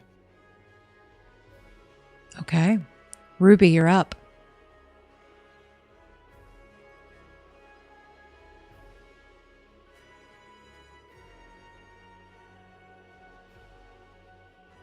She's just gonna crawl down out of the tree and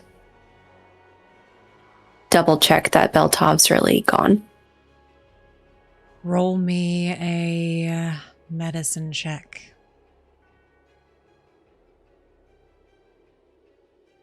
6. He's, even with the 6, he's in his, like he's in a pool of his own blood. Like it's just spread out and going into the soil. He's not moving. There's no breath. Eyes are wide open. Those beings on his back are gone. And that arrow is sticking straight through the back of his neck.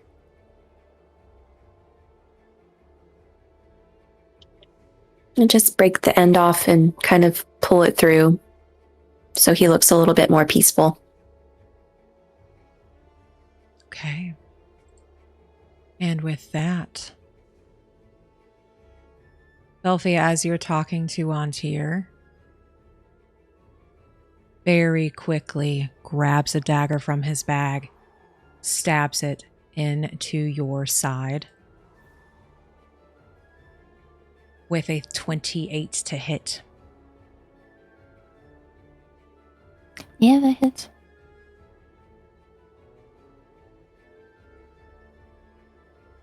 For 41 points of damage.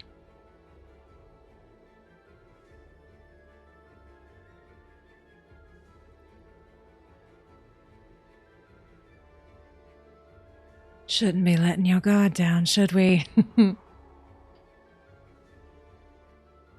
Uses half of his movement to stand up. And then disengages.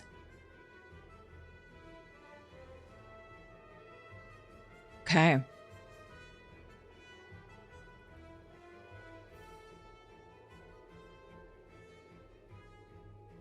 With that, Quirin, you're up.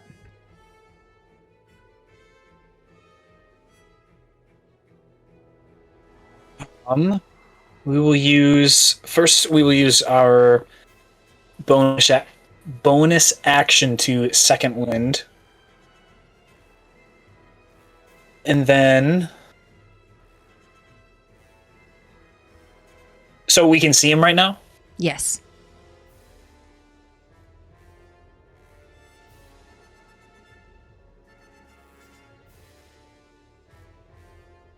Yeah, is there a way? I don't know if there's a way with a psychic blade, or should it be a real dagger or something to try and, like, I don't know if there's a non-lethal option. I don't know if we still want to go down that route, but I think we're going to try. If he goes down to 0, if you want him to roll death saves, he can. Okay. Oops, did not mean to press that.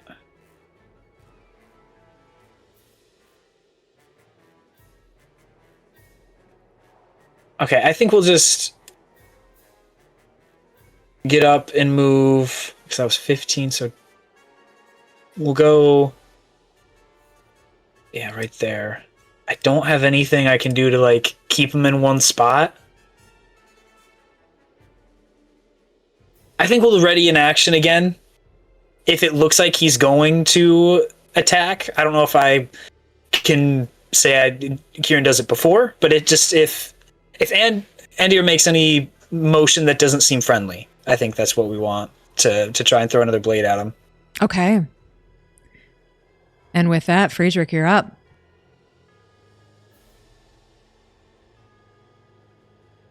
Well, it worked the first time, so I'll try it again. Let's see, how far am I right now? Because this has limited range. He's right outside. I'm going to have to move up, but I don't want to be all grouped up. 1, 2, 3, 4, 5, 6, just strafing over. And try their 4th level blight. Okay. Which is a 20 con save. Natural 20. Yeah, that's only half damage then. Let's see. Yep, half as much damage, so it takes half of 8d8.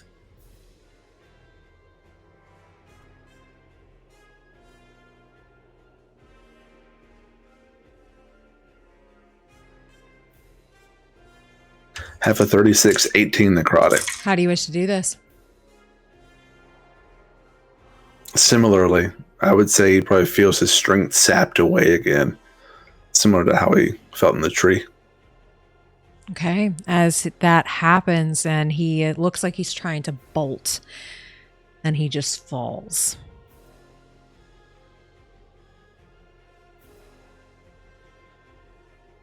And I will call out, if I can, we can attempt triage, but we have to incapacitate him. He's too crafty. But I'm out of movement, so I can't get closer to him. Well, I guess why not? Can I use my bonus action to Misty Step? Yeah, you may. Right back here on the other side of him.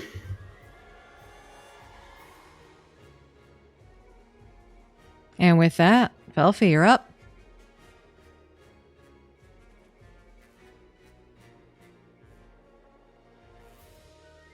She will immediately go back over to him. 5, 10, 15. And how could I incapacitate somebody? Because he's, or I guess not, what, stabilize? Or You can do a medicine check. I believe the DV is 10 to stabilize, which means that they stay unconscious. okay, let's. Yep, 10 medicine check will stabilize a dying creature. Okay, may I do that, please? Yeah, go ahead. Okay. Oh, 10 on the die plus 2. So you were able to stabilize him to where he is no longer making death saving throws.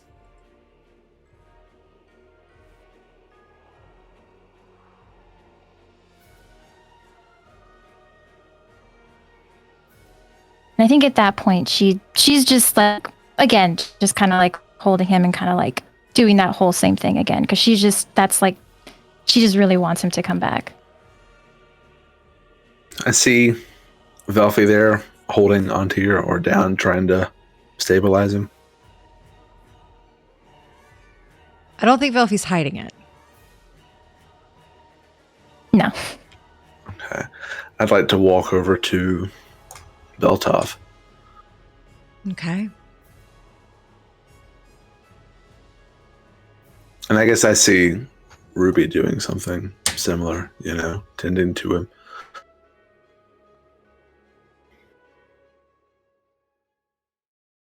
I'll just put a hand on his shoulder, sort of kneel down beside him.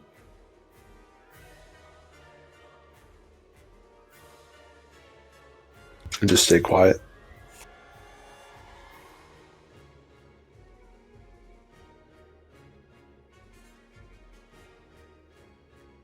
Yeah, Ruby's hands are just holding him up. She looks sad but relieved.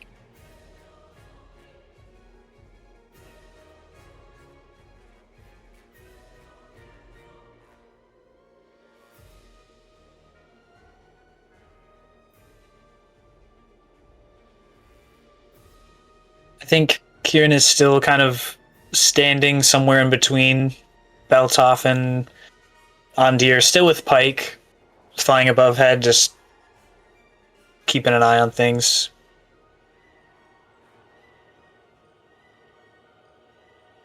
But yeah, I think Quirin is just looking, like turning his head back and forth between the two and just kind of waiting, I suppose.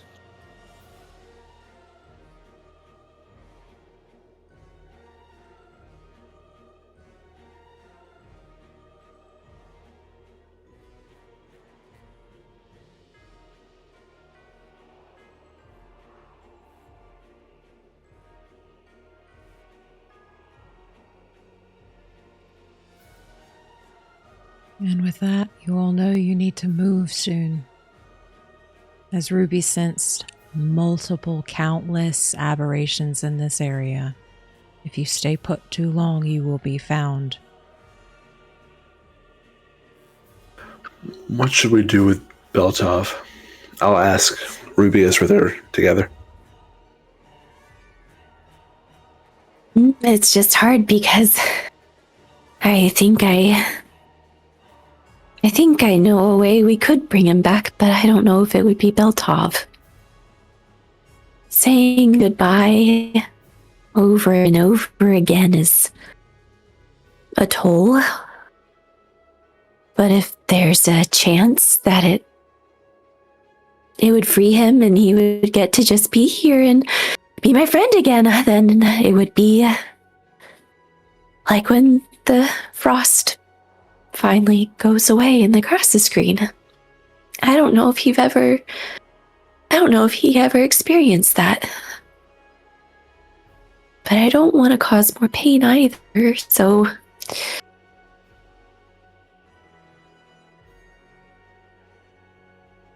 the dirt is mud now with his blood. It may not even work.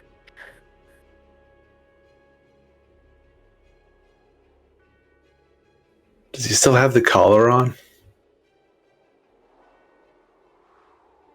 Beltov didn't have a collar.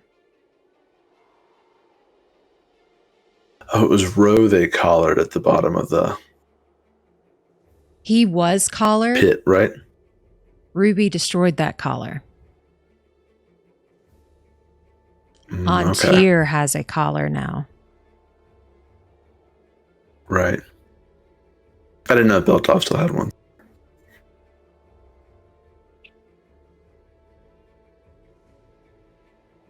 I don't know.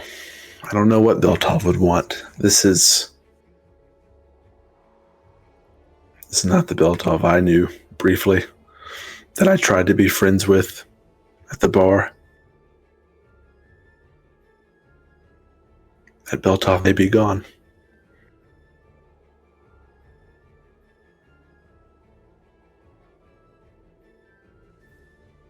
Yeah.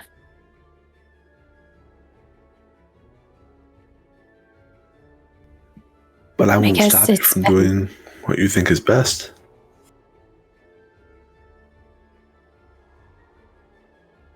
Now, on the off chance that he comes back with those oily snakes on his back, I don't like it when people fall down and can't get back up, and that happened with Velphie and that happened with Quirin, so can only take that so much in a day.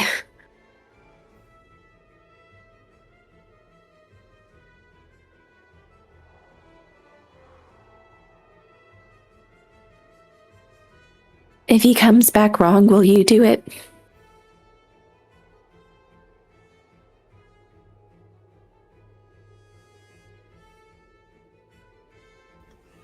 I will. I don't know. I know Beltov would have given his life for this cause, and in a way he has.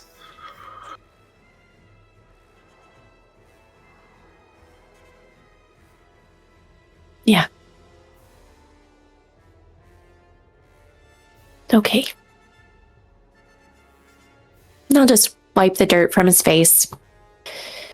Put down my bag of holding.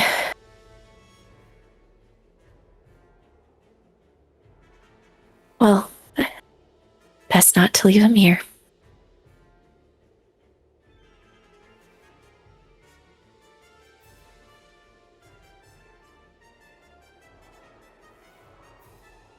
Get the head if you can get the feet. I will, if I may, I'll go ahead and cast the disc so we can sort of lay him something instead of having to carry him. We can lay him in some sort of semblance of comfort. I was just gonna put him in the bag. I was about to ask, are you trying to just put him in the bag of holding? Because you can't do that. Okay, I'll do that then. I'll do what I need to help maneuver that. Okay. And you all are able to get Beltov's corpse into that bag. Ruby, roll me a history check.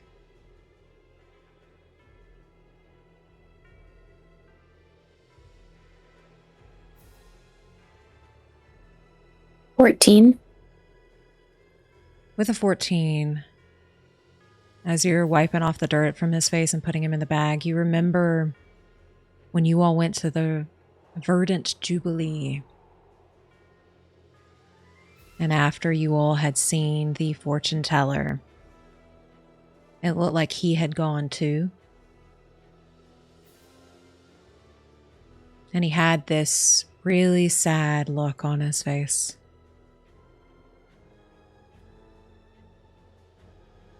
With everything you've experienced today and that memory coming back to the surface, Beltov knew this was how this was going to end for a very long time.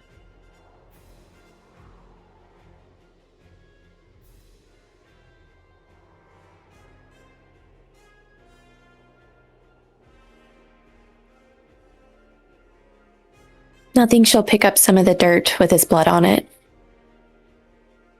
Hold it in her pocket. Get up to go see Velphie. And with that, what is Velphie doing?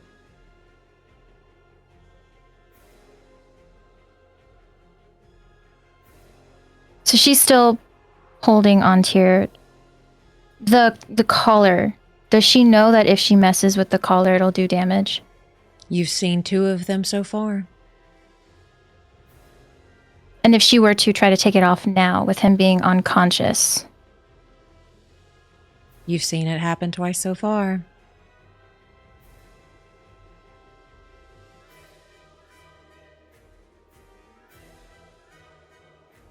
Okay.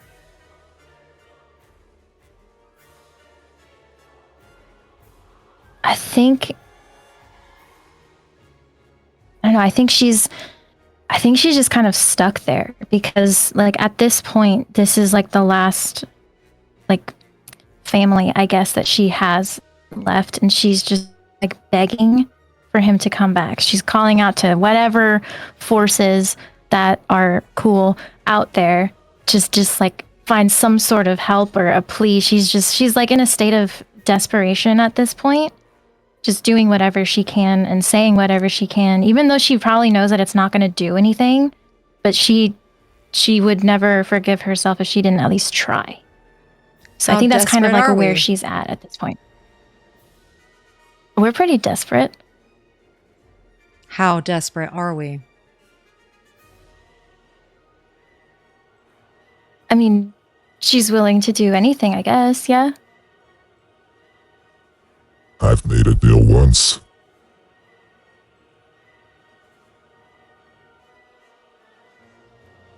Do I recognize the... Yes.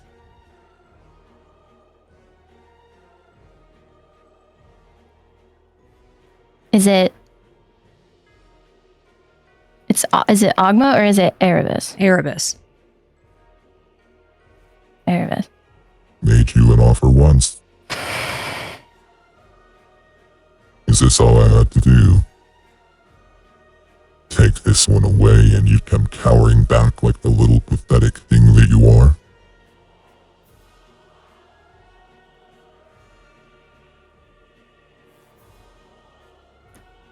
Can I remember what the offer was, what the deal was?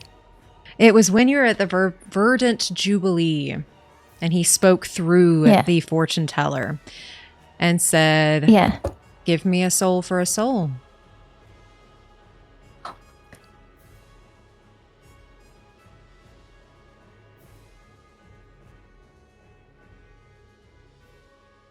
I'll even make him one.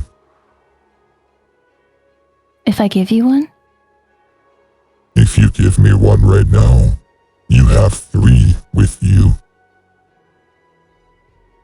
7 if you count the creatures you brought with you.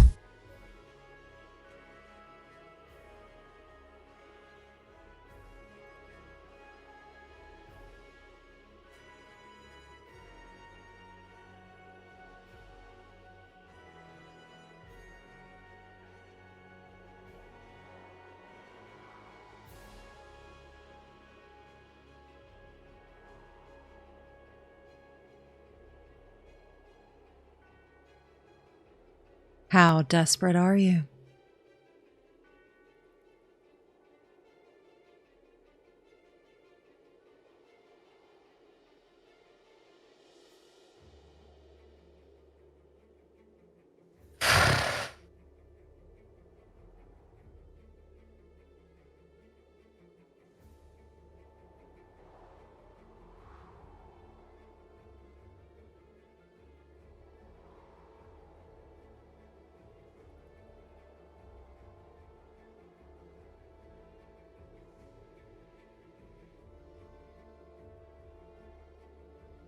She's desperate.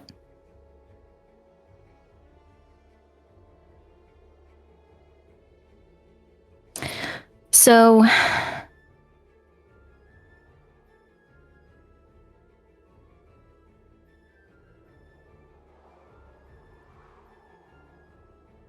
I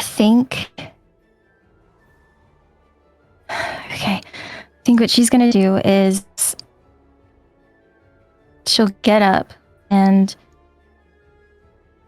she's gonna walk over to Straya.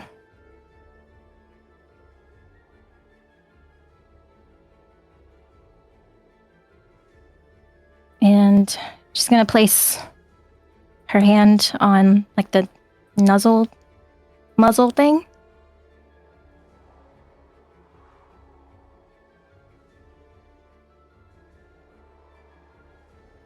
Just like very, very calming.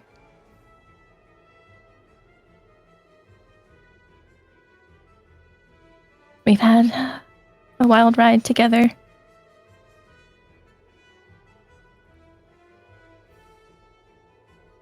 You've been a great friend throughout all of this madness. Loyal.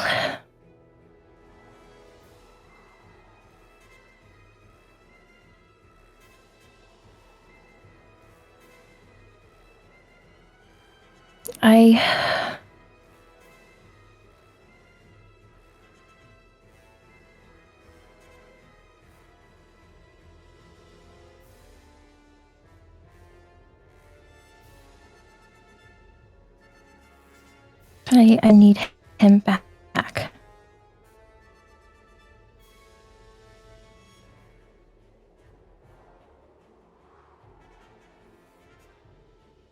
Would you be willing to help me? Strayas.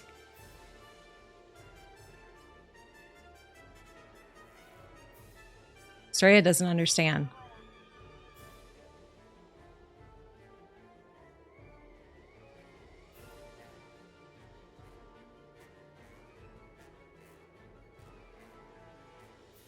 Roll me an intelligence check, please. She lets out this...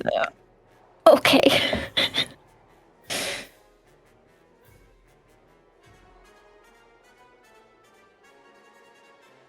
$14. This is Erebus. Mm-hmm. That's where I'm going to leave that at with a 14.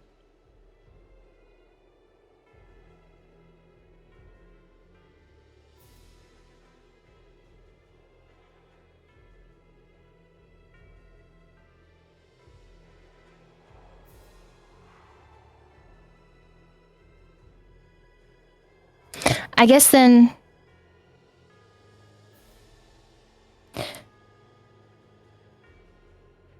Can I ask you a question? And this is to Erebus. Haven't you asked enough?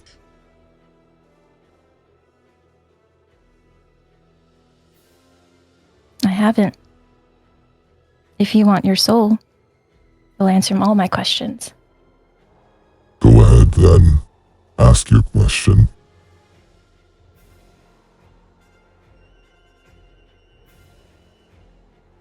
Would he come back the way he was?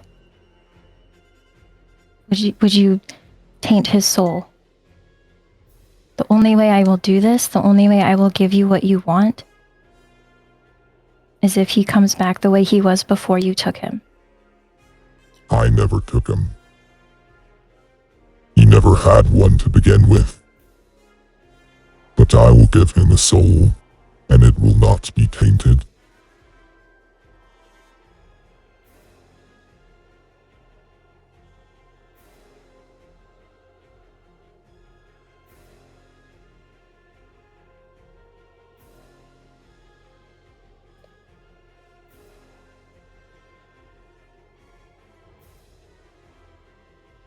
And he won't have any connection to you? No.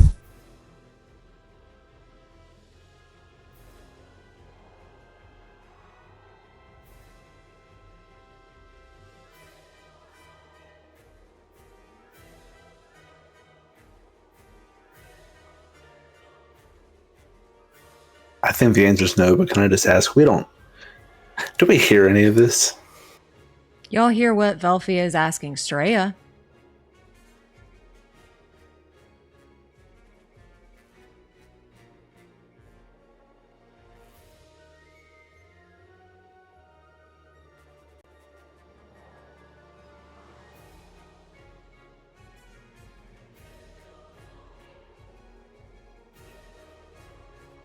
So y'all hear, I need him back. Will you help me?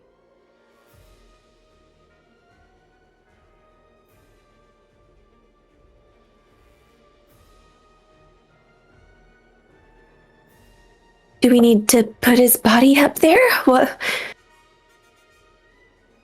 I still have a healing potion. How? What? Help!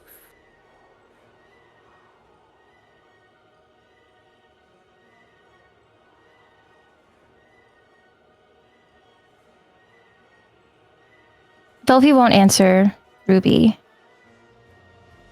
But to Erebus,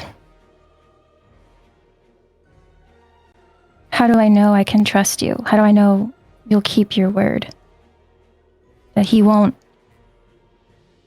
be as he was before the masks took him. However you want to slice and dice this, you took him. Whether it was your hand or by the people that work with you. It all comes back to you. You took him. So before you did, how do I know for sure that he's going to be who he was before that happened? I did enforce many things. I will give him a soul. You're the one asking me for help, not the other way around. You're the one bargaining, not the other way around.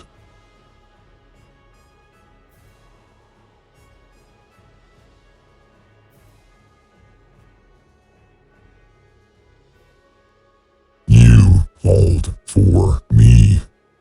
I'm the only option you have.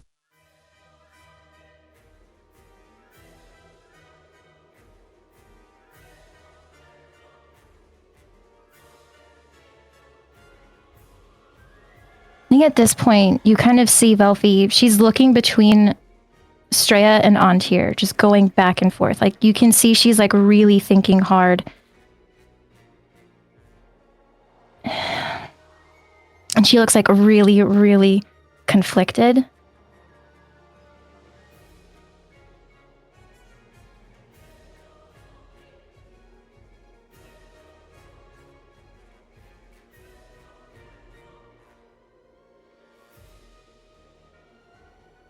Friedrich will step up and just seeing this conflict and just say he's stabilized. He appears to be unconscious. Maybe we can bind him. Maybe someone at Esarora knows a way to reverse what happened after all of this.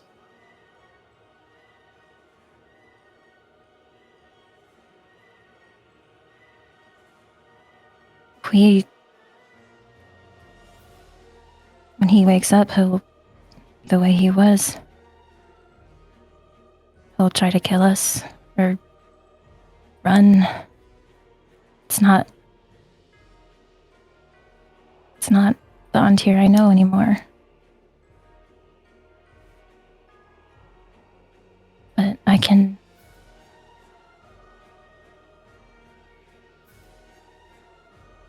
give him a soul.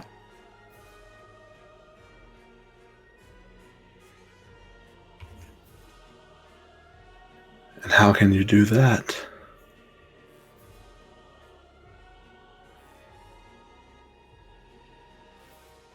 A bargain.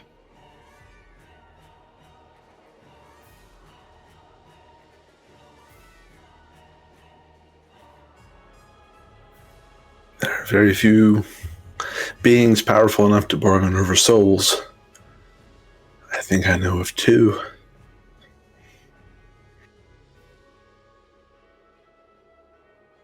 It's Erebus. That's one of the two.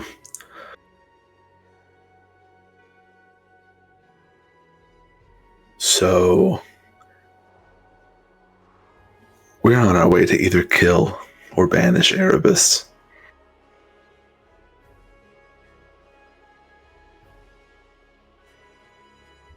I don't think there's any other outcome. I would caution any kind of bargain with someone who knows he's in that position.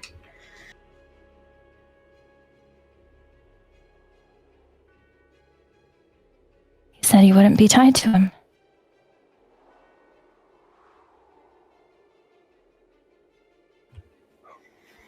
I see no reason Erebus has to be honest. Tick-tock.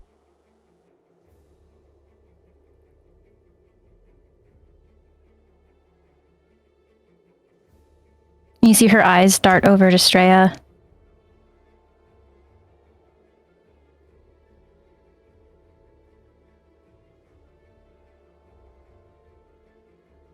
And then she looks back over to Antir.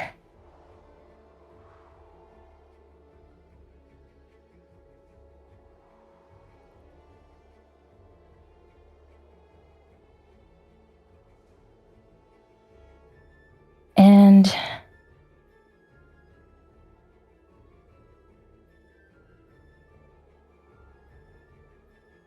to Erebus.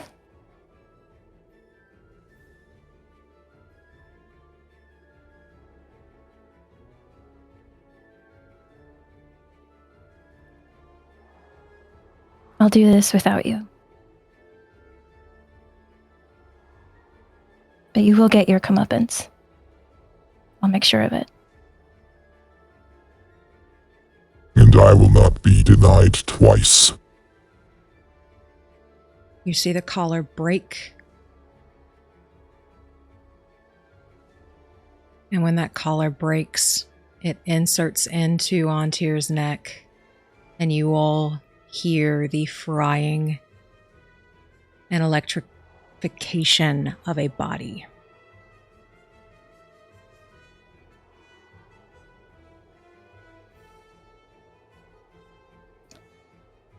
Velphie will immediately run over and look at what happened. What does it look like?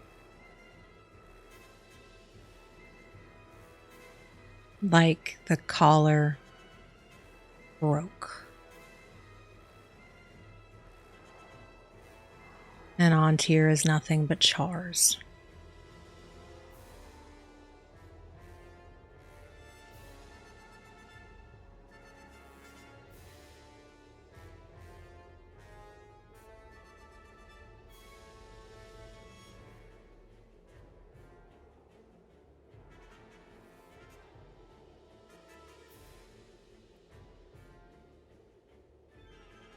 So is he like ash, or is it just like burnt flesh? It is burnt flesh in the case of he is gone.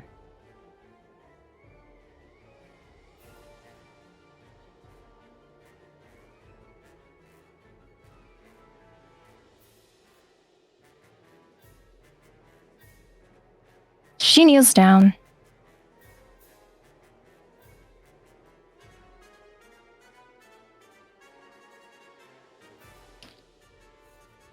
And just like in the quietest voice, still hoping that Erebus is there, she just says, I will fucking kill you.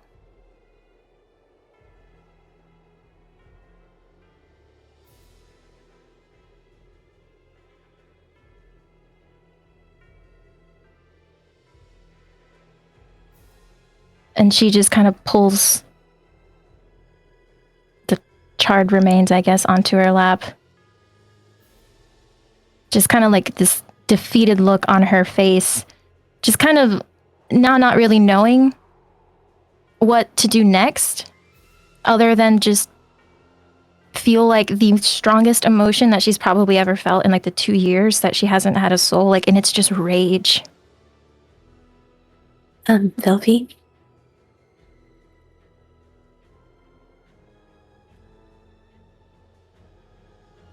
I don't know if it'll work, but I can try to help.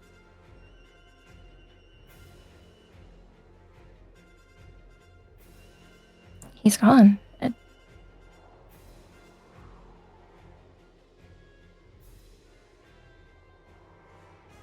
Things can come back.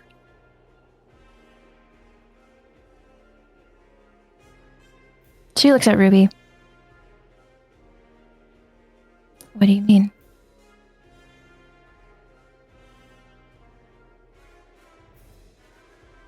It's different than your magic, but yours is song and words, and mine's blood and dirt.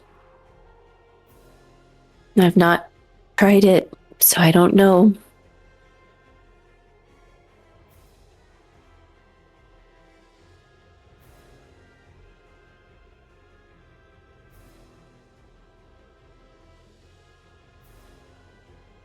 You can you can bring him back? I don't know. If something is dead, it can take on life again.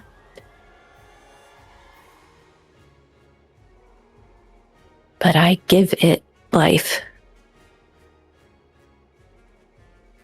From me. Does it hurt you? Not too much. I wouldn't think.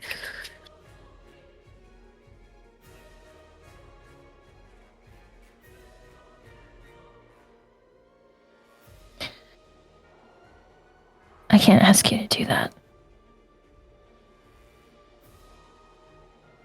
You don't have to. You don't have to ask. I'll do it, but only if it's okay if it doesn't work. Hope is a precious thing, so I'm not offering that. Just a chance.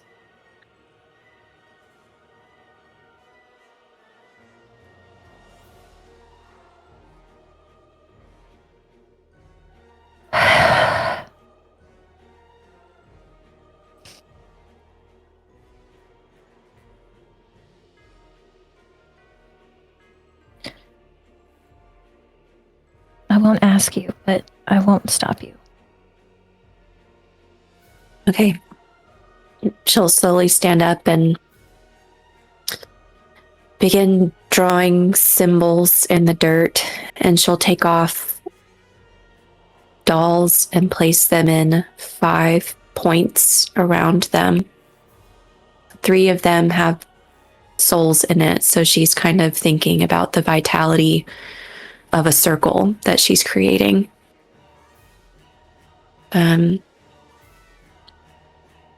She'll put her hand down and take an arrowhead and make the same shape on her palm and touch it to Antyr's head, to each palm and to each foot. And it's letting it not just spread, but pool in small points that mimic that circle of the straw dolls that she set up. And she'll sit, drawing a line from Antyr past Velphie to herself, and give one smoky, long sigh out. And the smoke this time doesn't have that earthy, dirt, moss, petrichor smell, but it is copper, like when you bite your tongue. And she will try to cast Reanimate. And that uses 2 of my hit die. I think 3. Yeah, 3, that's right, it uses 3. This spell, as you begin to cast it in this beautiful way and setting it up, Antyr never had a soul.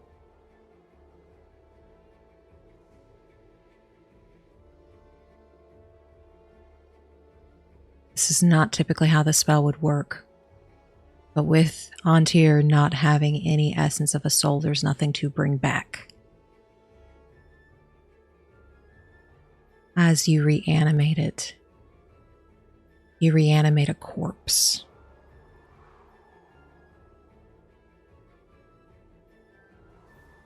And that is all it is. The moment it feels wrong, can I sever it? You may. I think I know what a soul feels like. And the moment it starts to feel hollow, instead of that breath out, it's an inhale in, and all the blood on Antyr dries like mud and cracks. And Ruby just starts to sob.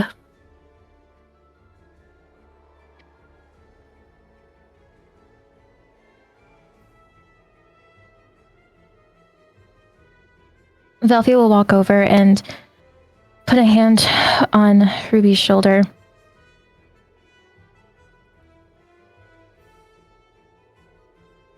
Thank you for trying.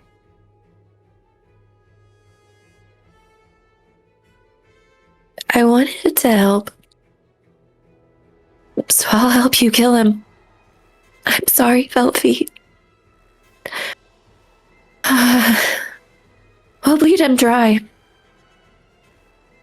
We will.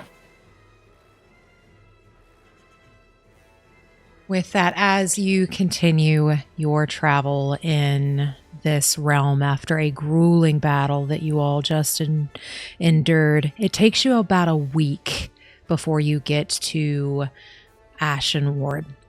And there are many abominations, monstrosities that you all are able to skitter and scurry away from. And at the end of the week, you finally make it to a land bridge. It's cold and it's damp here, and the water on either side of you has frozen solid. And it is pitch black. You see the remnants of a large building across this bridge to your left. It has chunks of stones that you can see from here. And it must have been grand when it stood. But now it's in chunks and pieces and surrounded by charred craters of earth. But you've made it. You have made it to Ashenward, where this story will finally reach its conclusion. You all see pulsing of green light and purple light to the right of the debris, like it's coming from the ground. They shoot up, and this deafening boom as you all are at this land bridge takes over, and a blast of wind makes its way to you. I need you all to make a dexterity saving throw. Did we long rest during that week? Yeah. True? Yeah. You have had a long rest.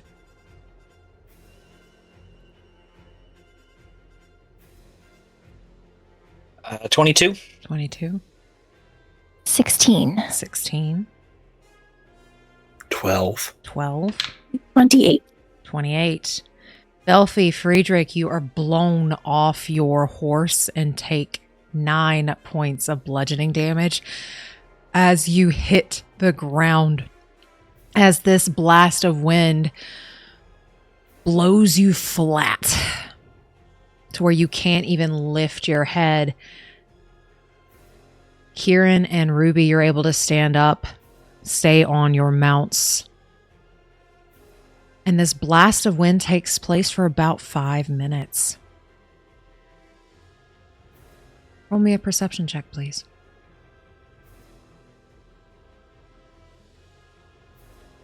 Just Kieran and Ruby? You may roll if you are prone at disadvantage. Is Beatrice okay? Beatrice is okay. Since I have advantage, would my perception just be straight? Yep, cancels it out. Got an 18. 11. 18. 21. Okay. All of you see, as the light illuminates around you, the outline of 2 individuals where those lights shoot up. And as you all are able to get your bearings, do you make your way closer?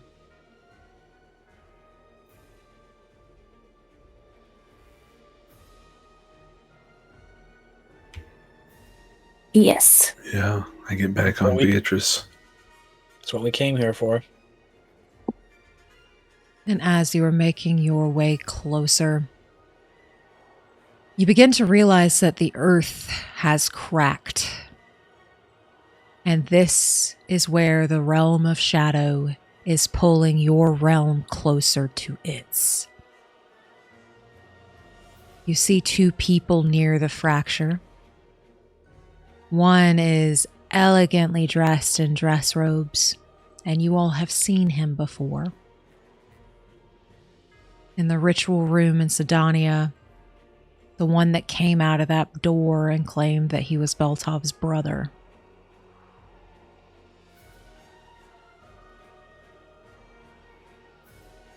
This must be the third. Beltov was the second. Next to him stands a woman with copper skin, green highlights, very elegant, very poised, and the faintest scent of spring court wafts in the air for a moment.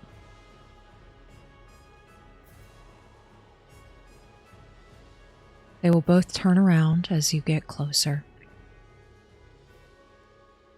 And the woman will look directly in Quirin's direction. Ah, the Usurper.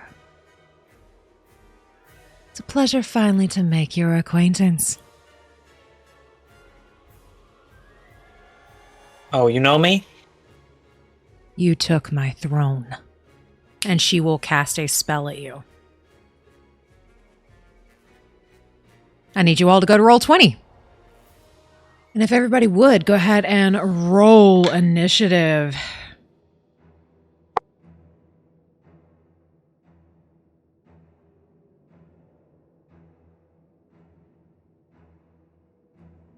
I got a 12. 18. 27.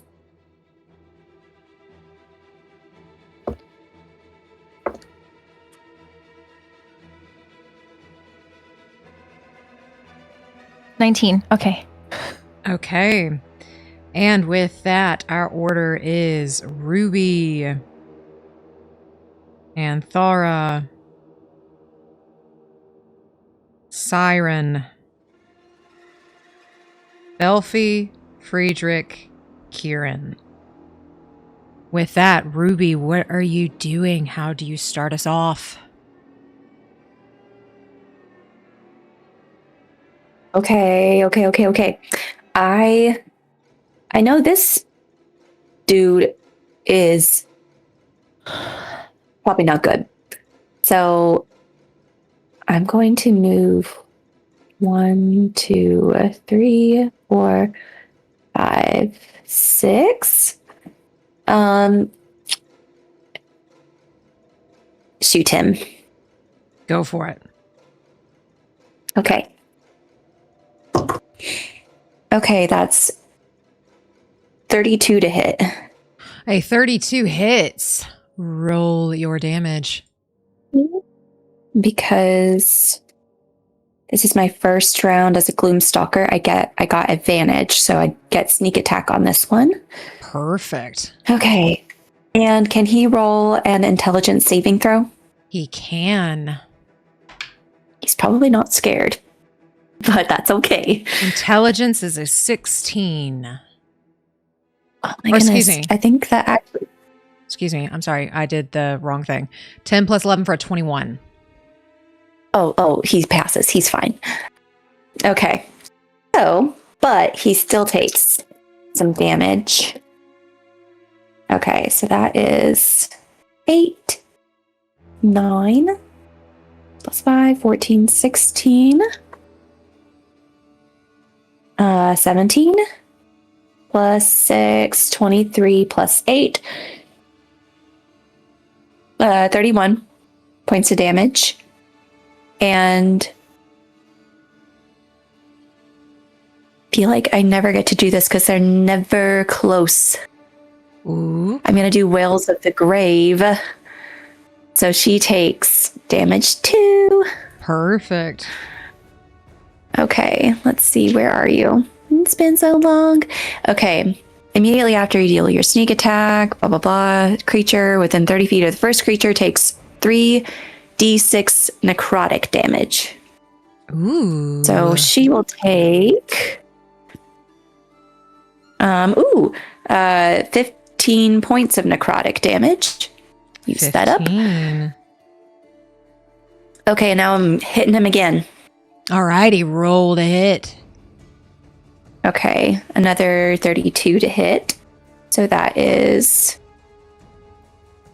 15 points of damage. And then my last attack for my first round is another 32 to hit. Okay. So that is 4 plus 8, 12 points of damage. 12 points. Okay. And I will bonus action, click my heels together, and continue over this way. And that is my turn. And with that, and it being the end of your turn, and Thara is going to use a legendary action and move 5, 10, 15, 20, 25, 30, 35, 40, and get right up on you.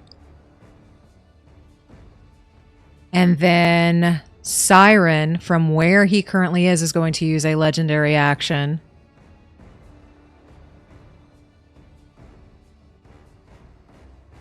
And you see him hold out his hand, and this purplish magic leaves it. But I do not think that that is going to hit Quirin with a 13. It does not. Perfect. And Thara's turn. She is going to take 2 claw attacks as you see her hand almost changes shape as it elongates and sharpens. Roll me a history check, please, as she does that. 14. 14. Alrighty, with a 14, she looks like she is a spring eladrin. She has been created to be a hag. As that is a 27 and a 19 to hit. They both hit. Alrighty, that is going to be on the first one 16 and 14 for 30 points. Okay.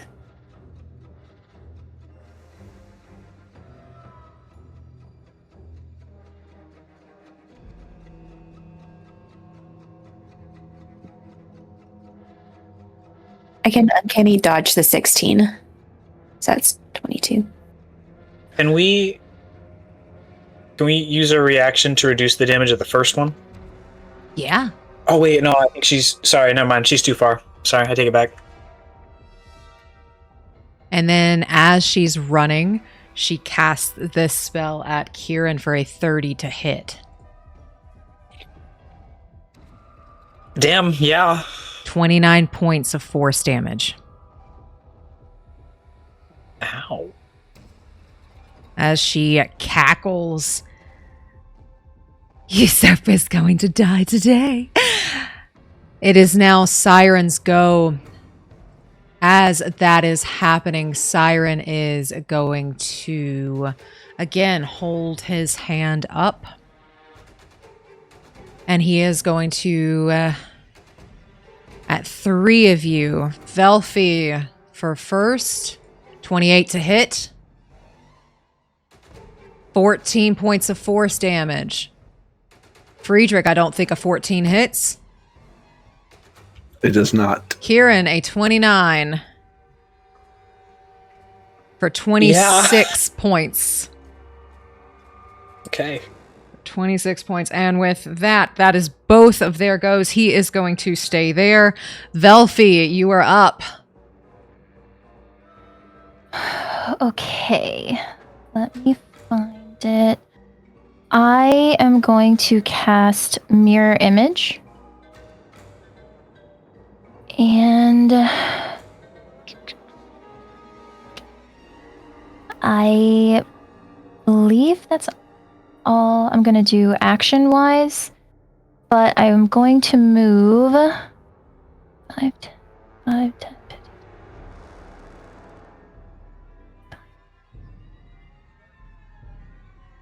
15. Dang. I think we're going to... I'm not going to move much, but we're going to move, like, right here. And that will be my turn. And that will be your turn. You got it. That's Velphie's turn. Friedrich, you're up with Quirin on deck.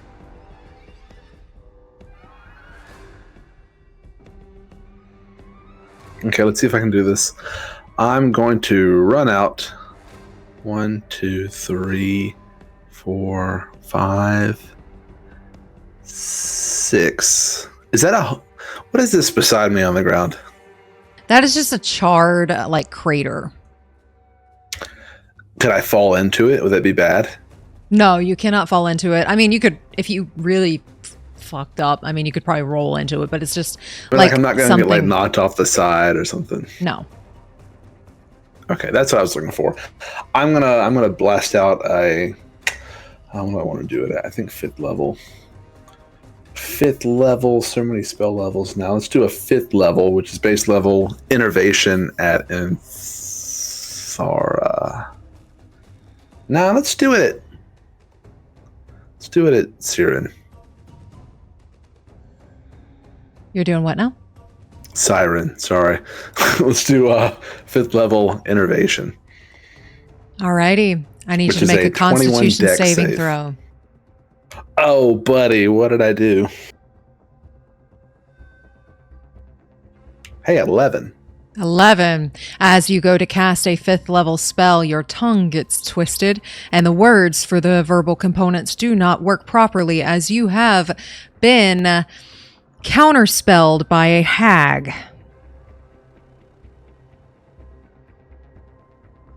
What can I call it that's worse than hag? So I will... Darn.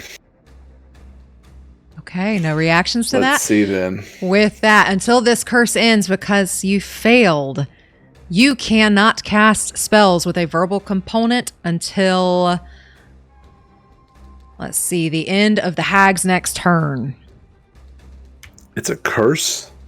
Because you failed, you have been cursed. Well, I have no reactions to a curse anyway, so nothing I can do there.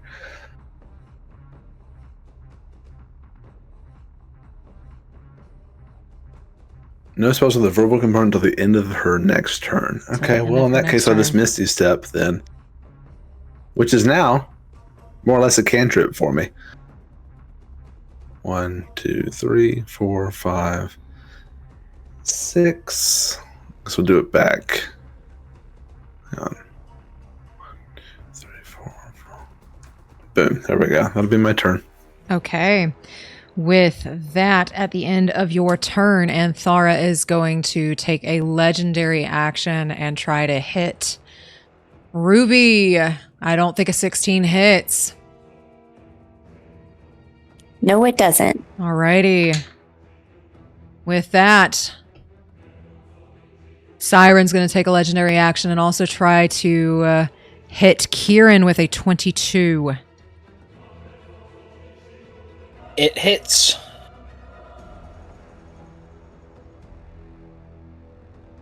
Okay. That is going to be 27 points of force damage. And with that, Friedrich, you just had your turn. Quirin, you're up. Okay, that 27, that's going to be the one we uncanny dodge. You got it.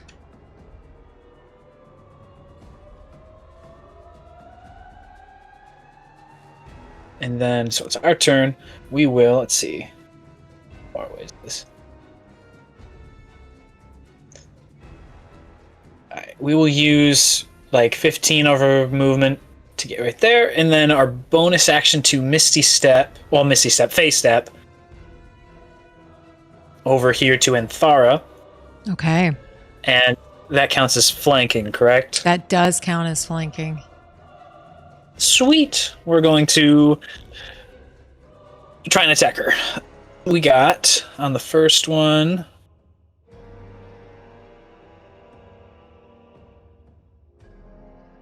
Dirty 20 to hit. Dirty 20 just hits. Okay. I'm going to add that.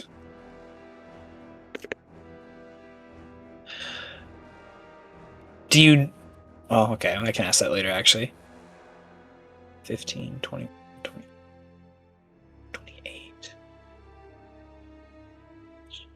36, 46 damage on the first one. Okay.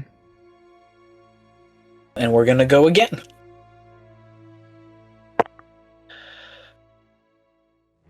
$28 on the next attack. 28 hits. Roll your damage. 17. You got it.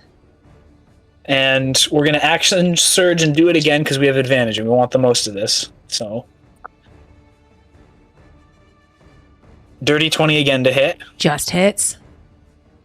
And then on the next one is another 28. I'm rolling the same thing over and over again. Alrighty. Roll your damage.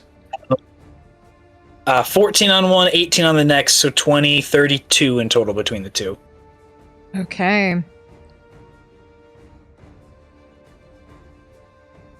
Perfect. With that, as you hit her a lot, she starts shrieking, and that pretty visage that you see of her starts to fade a little bit as you see this grotesque like being just hisses in your face.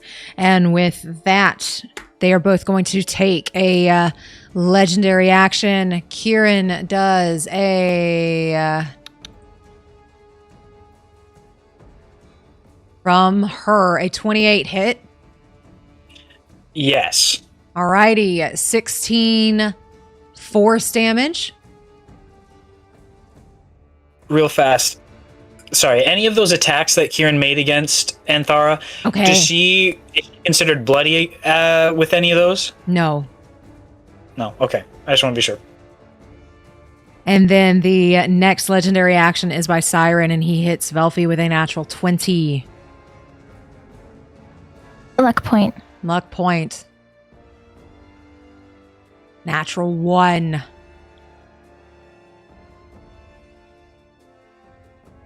Okay. He, as he goes to cast it, actually will slip and fall prone. And with that, Ruby, you're up.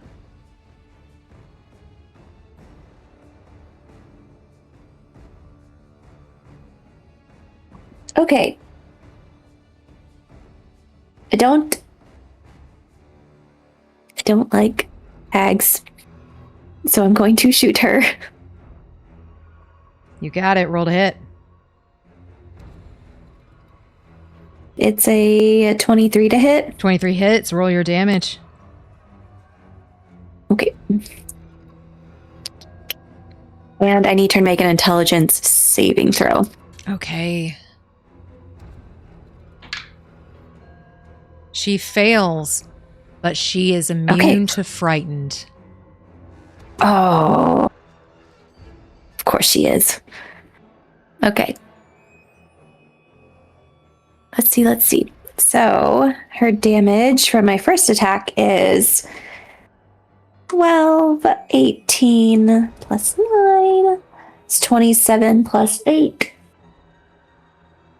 35 points of damage. Alrighty. Shoot her again. Get her. Ooh, natural 19 on the die, Ooh, so that hits. hits.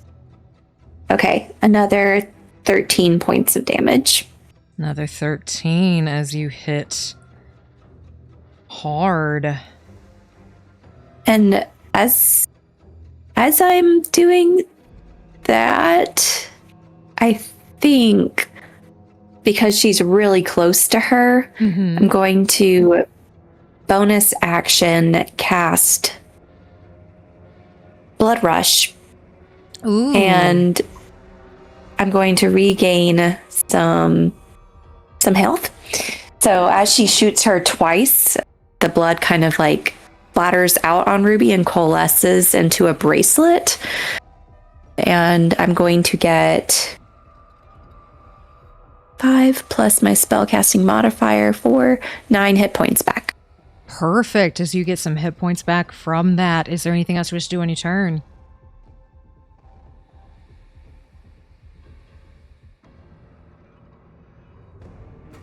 I don't think so. That's everything. Perfect. Alrighty.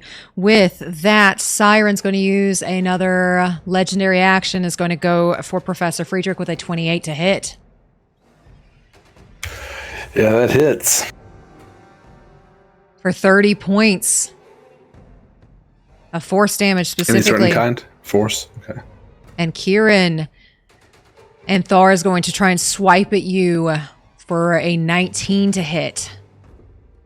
It does. 19 points of damage on that one. We will dodge that one. Alrighty, you're able to dodge that one. And with that, it is now actually there goes. Siren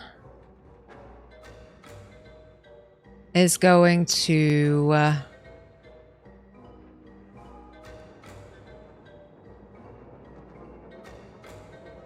Ruby, I need you to make a Constitution saving throw. The DC is 19.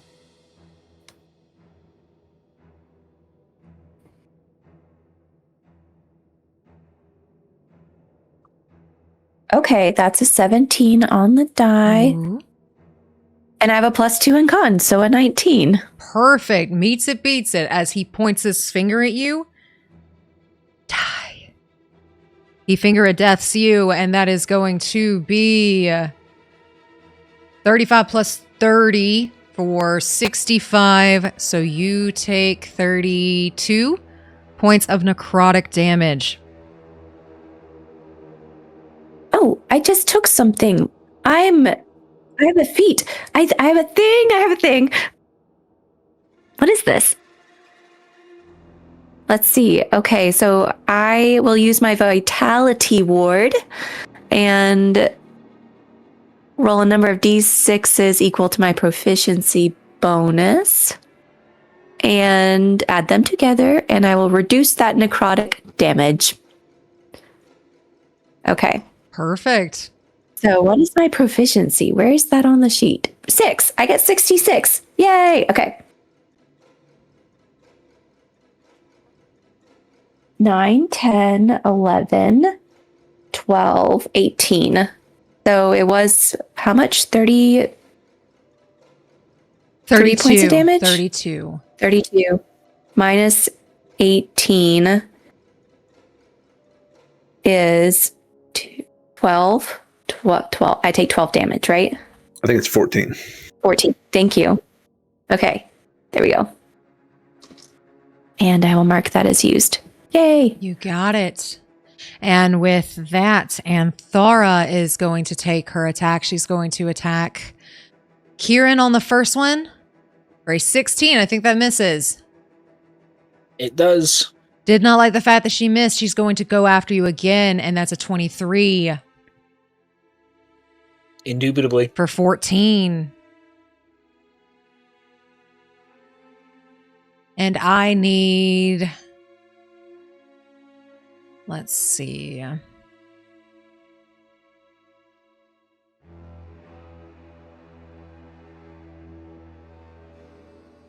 She is going to take an opportunity of attack from Ruby.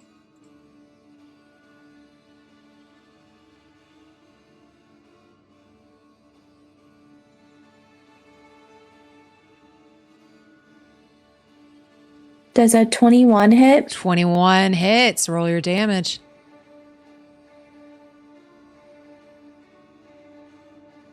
15. 15. As she eats that damage, I need you both to make a dexterity saving throw.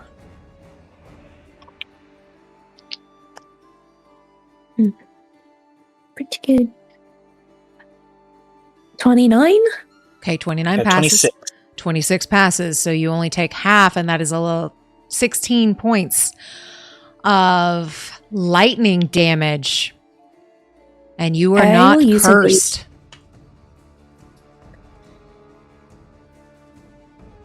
I think we will both use evasion. Alrighty. And negate all of it. We just crackle the lightning and throw up our middle fingers. Yeah. Oh, it's just little sparkles. That's cute. Yeah. And you are able to evade it as you throw up your middle fingers and she doesn't hurt you. And with that, she is going to Misty Step. Wait, 1, 5, 10, 15, 20, 25, 30. That's as far as she can go. And then 5, 10, 15. That is her turn. With that, Siren's already gone. Velphie, you're up. Velphie is going to cast Holy Aura.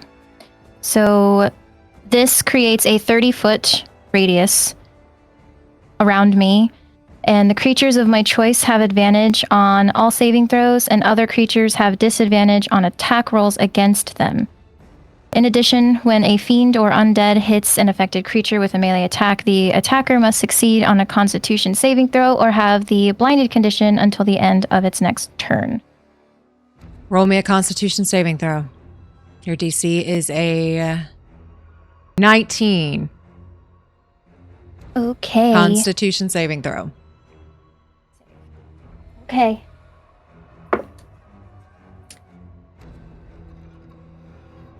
Can I use an inspiration? You may. That was worse. Okay, I fail. That spell, you get tongue-tied and you cannot say the verbal components. And until the end of her next turn, you cannot cast spells with a verbal component. Is there anything else you wish to do on your turn? I don't think so. I think that's it.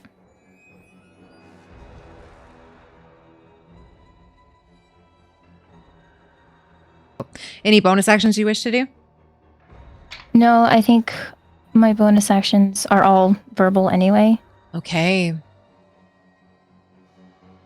Quirin, Siren will shoot an Eldritch Blast in your direction for a 27 to hit. That does. That is 25 points of damage. And Thara will use a legendary action to get right there, and that is Friedrich's turn. I'm gonna try to do something. One, I'll ask. I don't know if you can tell me. Do I know how many times Anthara can do the tongue twisting curse every turn? You don't know. Darn. I would like to ask. Hey, how often can you do that? No. Okay. Let me draw something on the map, and I'm going to try to move out of the way of it because I want to cast something. It's huge, and I'd love to hit both of them, and no one else. Okay.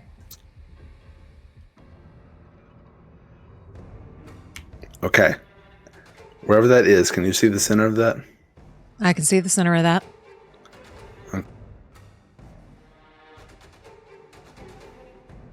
I think it was right there. I would like to backpedal out of the range of that. So Okay. I think it's like 5, 10, 15, 20, way back here. And I would love to cast Sunburst at 8th level on that spot. Okay. As you go to cast that spell, Siren will try to counterspell you. He has to roll on that dice. He's casting it at 4th level. He needs to beat a 10 plus, or excuse me, he needs to beat an 18. The spell modifier is a 5. I know that you already said the level. Is it possible that I could counterspell his counterspell? You could. Yeah. Can I counterspell? Yeah. So do I need to roll something? What Or- level are you casting it at?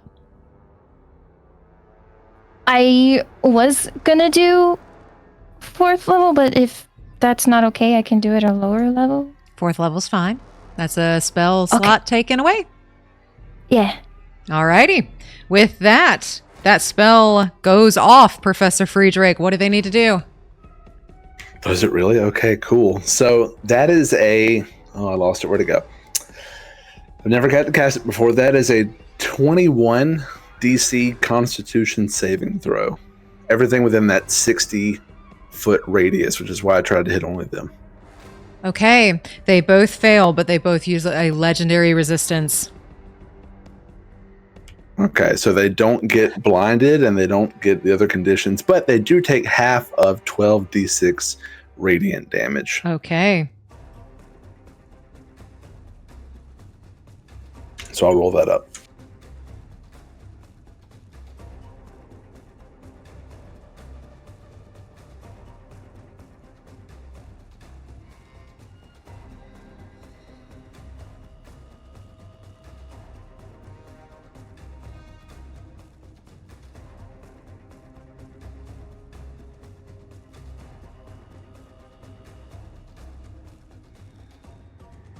(21 plus 17, 38 points of radiant damage, halved 19. Alrighty, as they take 19 points. Is there anything else you wish to do on your turn? No, it's instantaneous. It just hits there. It does dispel any darkness in the area. I don't know if there was any, but everything is very bright right there. Okay. There's no darkness and sorry, right now. I just said no, but bonus action, I'll do my durable thing and use a hit die.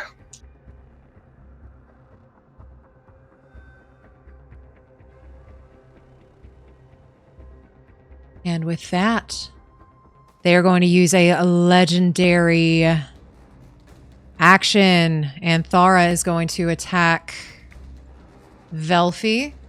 That is going to be 28 to hit. She hits a image. Okay, she hits an image.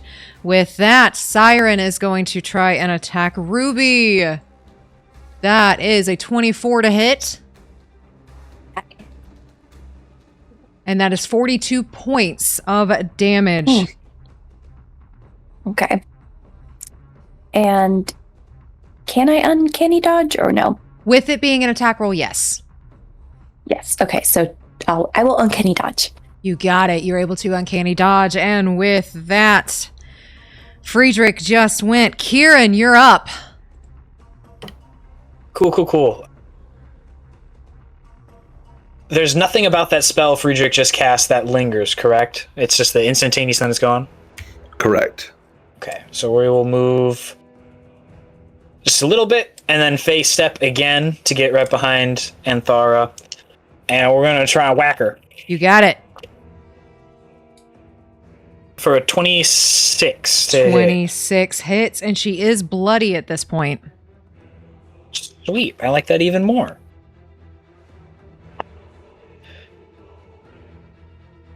That was a good roll. 12. 1, 22.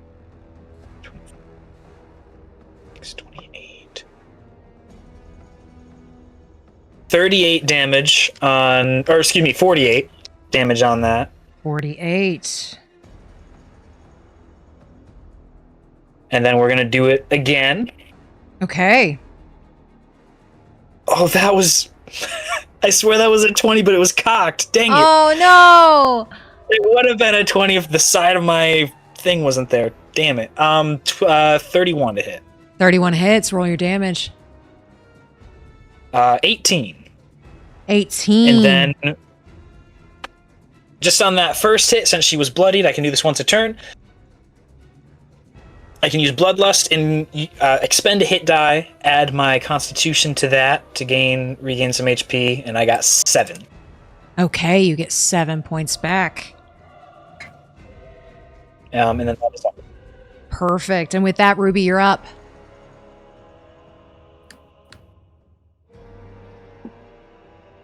Okay.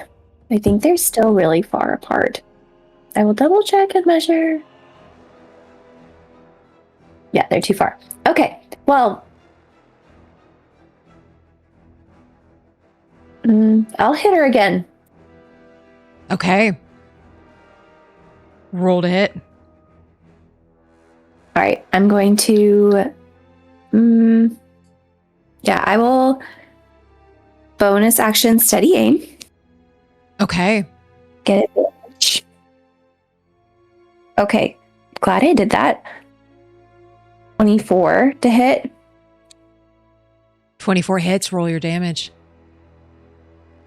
Okay. 9, 12, 16. Oh, and she can't be scared. She can't be scared. Let's see.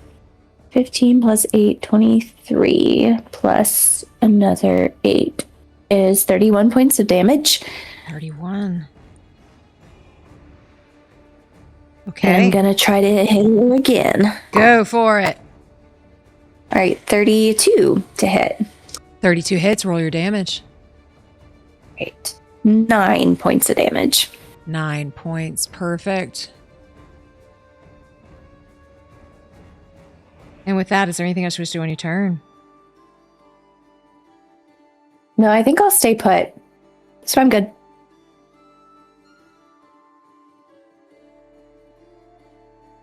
Okay. With that, it is now their turn.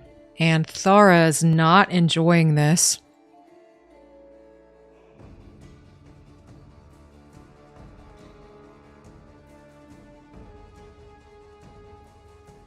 Okay. And Thara is going to cast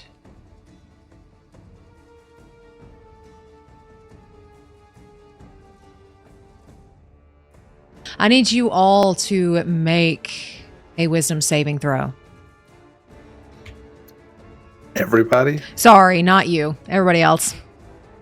Is this a spell? This is a spell. I would like to counter spell. Okay, what level? 4th. Alrighty, roll me a d20. And your spell modifier, you need to beat a 19. Oh no, my modifier is only a 5. Okay, here we go. Here we go. Come on, let's go. Oh no, 16. Okay. As she casts weird. And I need you all to, except for Professor Friedrich, make a wisdom saving throw. I was just looking at that one to add it to my spell book. Oh no, now I get to see it in action though. 19. 19, 18. 18, 27. 27. Quirin is the only one that passes.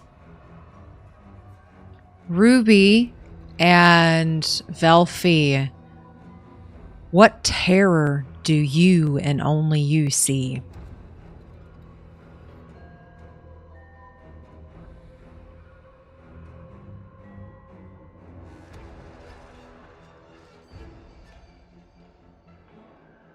For Velphie, I think what she sees is a version of that creature that was at the bottom of the pit that was made of all kinds of different limbs. And instead of it just being random, people from the city of Sedania, it's pretty much like all the people that, her mom, her dad, Antir, the party, Beltoff, like a lot of the people that she's had like deep connections with. And it's just like, it's all of them as this creature just like coming at her, and she just sees like how like the lolling heads, the lifelessness, and kind of like a reminder of what could happen, or like just like, you know what I mean? She's just like, I don't want them to die, but this is like the visual of how she would feel if they did. She survived, kind of. Okay. I think for Ruby, it's her mother's shadow. It's like the darkest, coldest shadow that she's ever seen. Okay. As you take 72 points of psychic damage. Quirin, you take half of 72 for 36 psychic damage.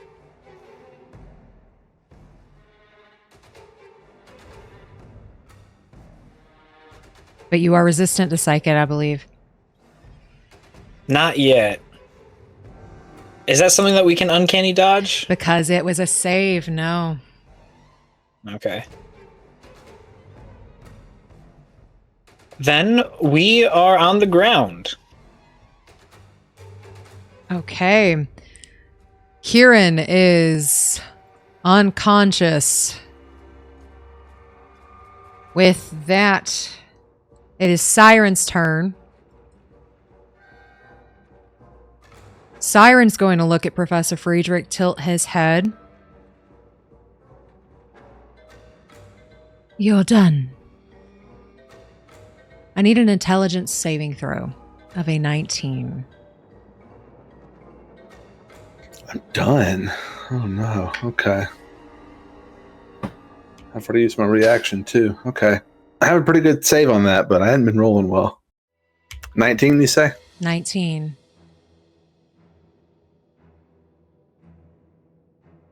Did I get inspiration for giving the recap? You did. Good, because I rolled a nat 1. I'm Okay. going to roll that again.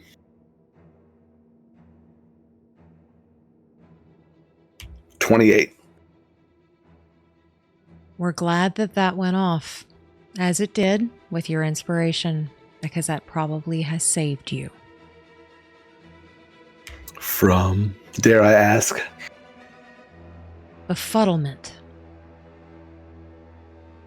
I shouldn't have asked. He was going to make it to where you could no longer cast spells because you would be too befuddled, too confused to do so. And because you saved, instead of 58 points, you take 29 psychic damage from 10d12s. That is devious. 29, okay. 29 points. As that is their turns. It is now Velphie's turn. Okay. We are.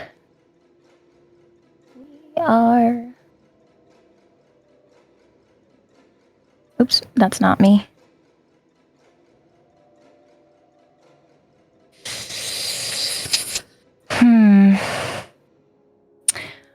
I am going to take an attack of opportunity. And let's see. I'm going to move 5, 10, just right here. Okay. Right. Let's see if Anthara hits.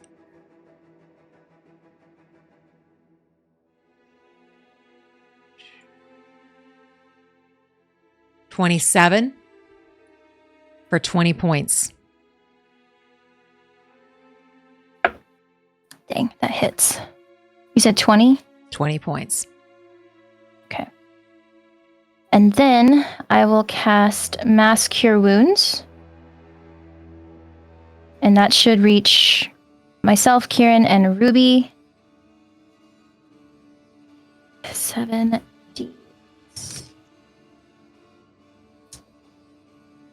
I'm 5 feet away from Mirror's spell. As you go to cast Mass Cure Wounds, I need you to make not a Constitution, a D20 Oh, plus your spell modifier. I'm sorry, I'm getting this backwards. Oh my god. Constitution saving throw. Need to beat a 19. I got a 19. You got a 19, so your spell Plus actually one. does go off. Yay! Okay. 1, 2, 3, 4, 5, 6, 7. Okay.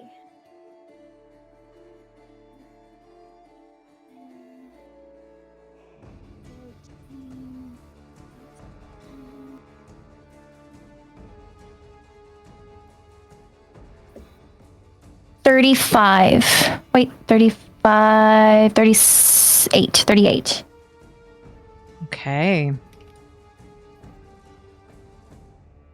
And then I am going to move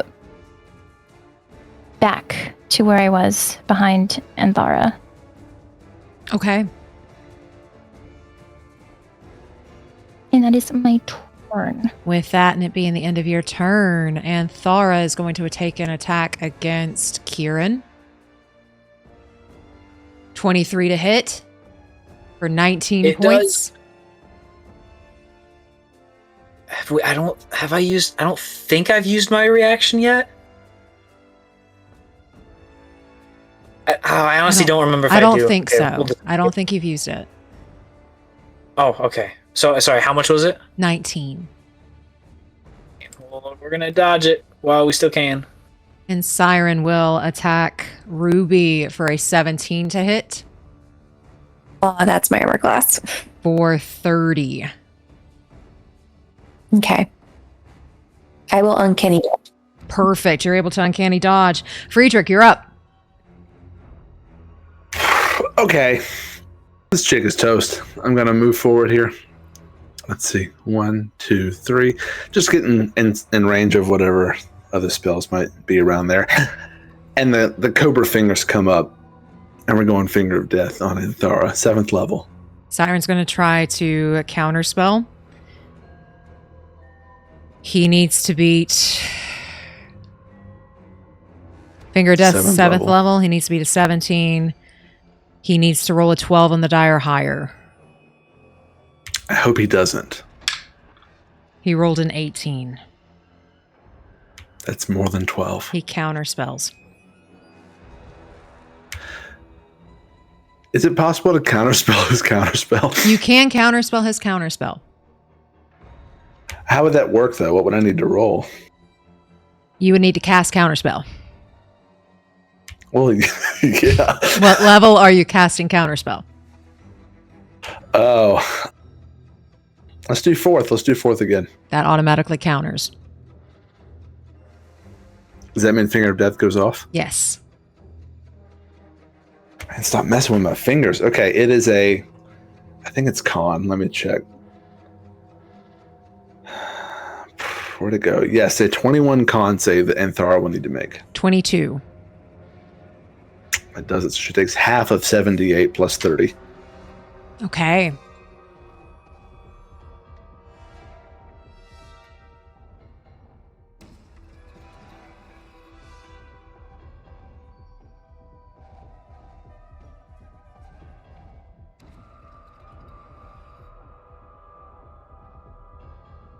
Thirty plus 30, 60. Cut in half, 30. 30. Alrighty. With that, is there anything else you wish to do on your turn? Yeah, bonus action, I'm going to use my durable feat again. Roll another hit die. Okay. And that'll be it. And that'll be it. You got it. With that, Friedrich just went. Anthara is going to try and attack Quirin one more time for a 31. That hits. That is 16 points of damage. Okay. Siren's going to try to hit Ruby for a 25. That hits. 33. All right, she's down. Alrighty, Ruby is down. Quirin, you're up. Okay. Quirin literally has 0 healing, so we're just gonna continue to try and kill Anthara. Okay.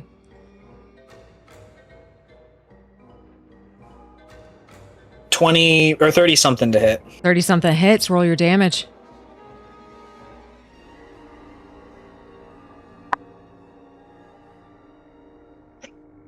Oh, I'm missing a. There we go.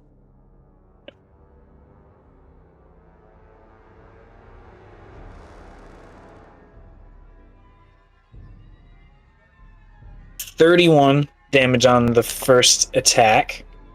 You got it. And is she still bloodied? She is still bloodied, yes. Sick. We're gonna get 8 HP back. And we're gonna hit her again. Go for it.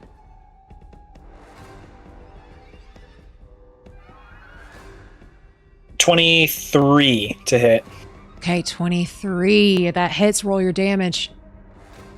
16 damage, and then we'll use our bonus action to second wind to get just a little more back. Alrighty, and she looks like she is holding on by a thread here, as she is not doing good. Ruby, roll me a death saving throw. Okay. I have advantage on these because of my little dolls. And then message it to me. Okay. That is my turn. Did you message it to me? Let's see. Oh. Enter. Okay. And with that, would you like to share a memory or a hope that you have?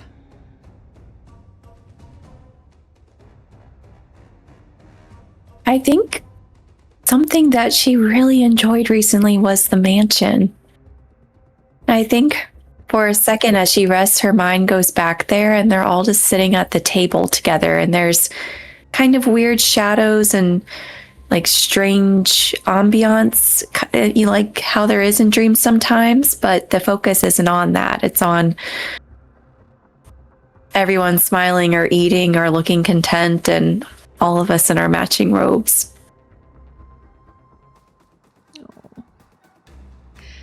And with that, it is now there goes.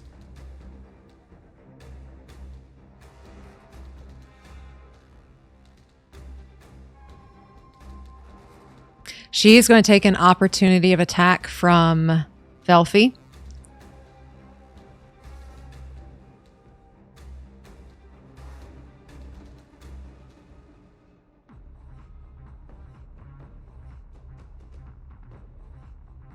$26.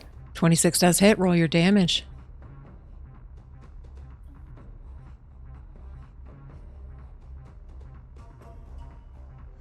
That is 4 points of piercing. Okay. Again, looks like she's haggardly making her way over. She is going to... I need a dexterity saving throw from Quirin. With Ruby being down, you automatically fail.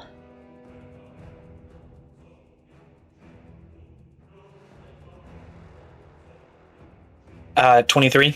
23 passes. That is going to be 32 halved. Unless you evade. We will evade. And then is this a spell? This is... Yeah, I think this is a spell.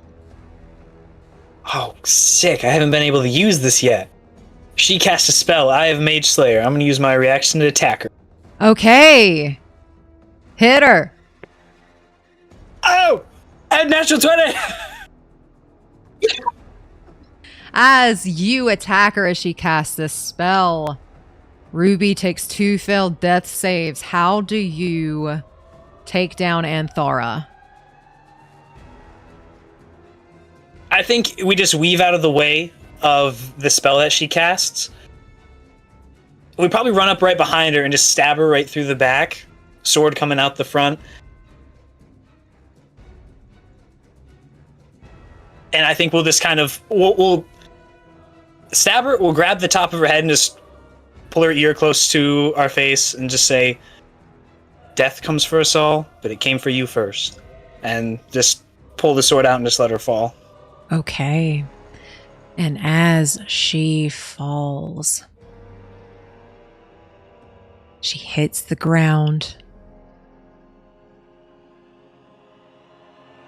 And because the thing she hates most is within 30 feet of her,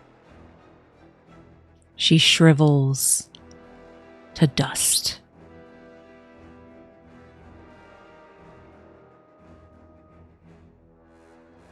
As the thing she hated most just killed her. And with that, it is Siren's turn. Siren is going to... Y'all have been a thorn in my side since the start. It's time I finally get rid of you. I need you all to make an intelligence saving throw.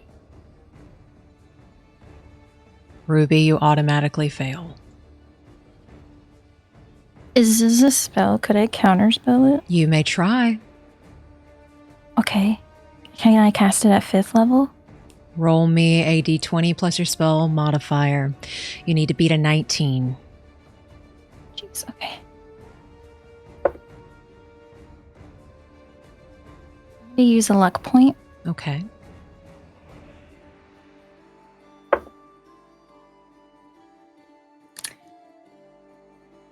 No, it's a natural 1. Plus 3. Everybody make an intelligence saving throw.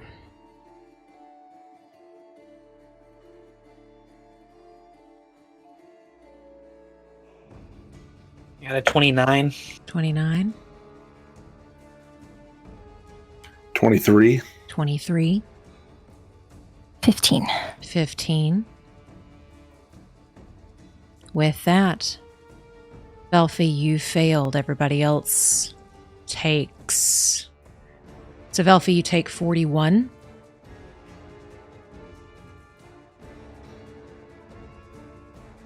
Quirin and Professor Friedrich, you take 20. What's the Velphie, damage type? you are stunned.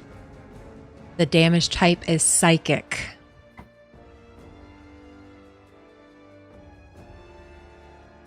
And Ruby, you failed 2 death saving throws.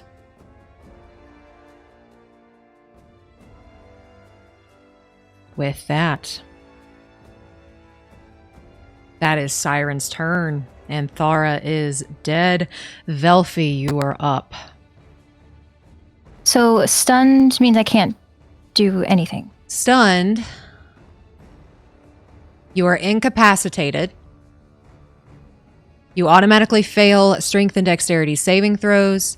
Attacks against you have advantage. You can't take any actions, bonus actions, reactions. Any concentration you had is broken. You cannot speak. You are incapacitated. And that lasts for... That lasts...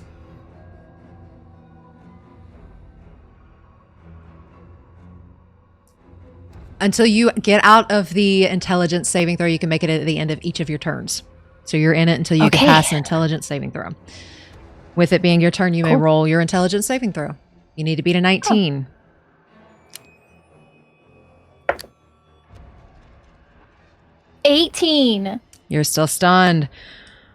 With that, Siren's going to try to attack Professor Friedrich with a 25 to hit. Yeah, that hits. 35 points. Friedrich falls and then gets back up. With 1 HP. Alrighty, with that, Friedrich, you are up.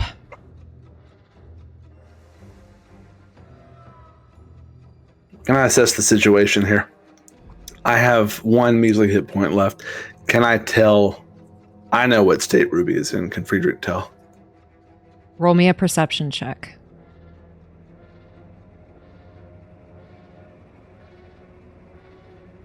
Does it help if I'm closer? Or not really? I mean, yeah, it would help if you're closer. You can see better. I'm just thinking about what I actually want to cast. I think I'll need to move closer anyway.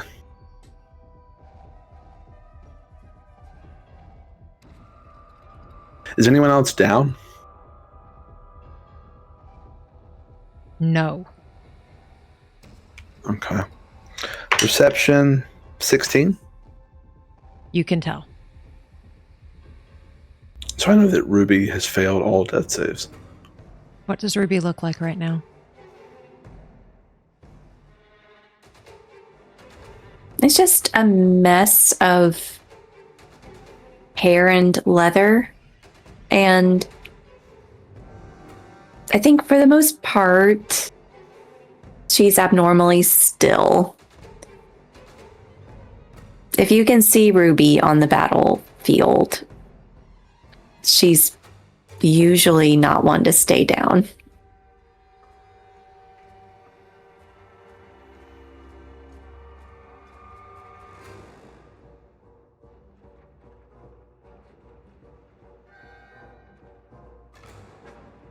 Okay, let's try this. It's kind of a last-ditch effort, so we'll see how it works. Because I don't have anything that can undo that. I'm going to stay where I am because I'm within 60 feet of Siren. The fingers come up. There's no upcast benefit, but it's the highest one I've got. 9th level Finger of Death on Siren. Okay. It's Constitution save? It is, let me double check. Con save of 21. You rolled a 20. But he will use a legendary resistance to pass. I was waiting for the second part. Yeah, okay. Half of 7d8 plus 30. Okay.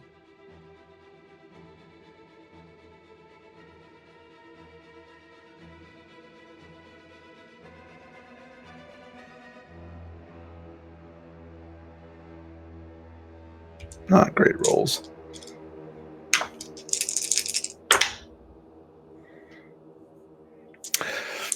Half of 50, 25. Okay.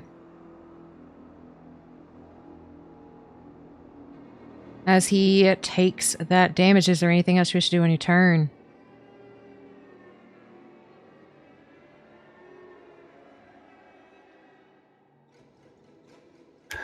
Yeah, I'll move a little bit. 1, 2, 3, 4, 5, 6 out that way. And then I'll do my bonus action hit die. Okay.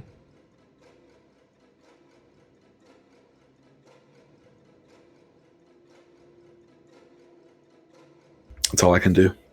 Alrighty. Quirin, you're up. Okay. Is there no benefit to upcasting Finger of Death?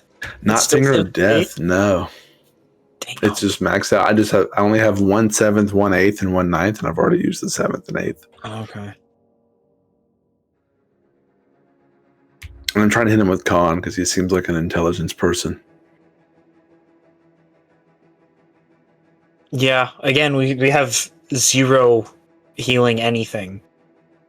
So I think we're 10. We're going to move up just a little bit and then use our bonus action, the Phantom Strike, to get right in his face and swing on him. Roll to hit.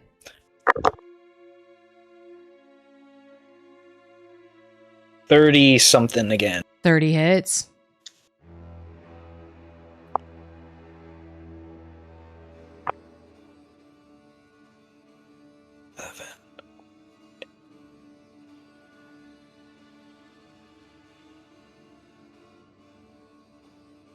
Oh, that sucked. 33 total. 33. You got it. And then we're going to do it one more time. Go for it. 27 to hit 27 hits. Roll your damage. for 14 damage. Alrighty. He is bloodied.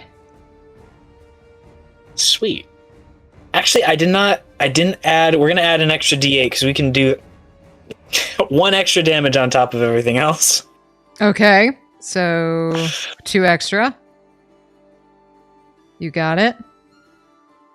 And then we'll heal for a little bit since they're bloodied. And that is, I think, everything. Okay. Yeah. With that, it is now Ruby's turn. Ruby, go to secrets.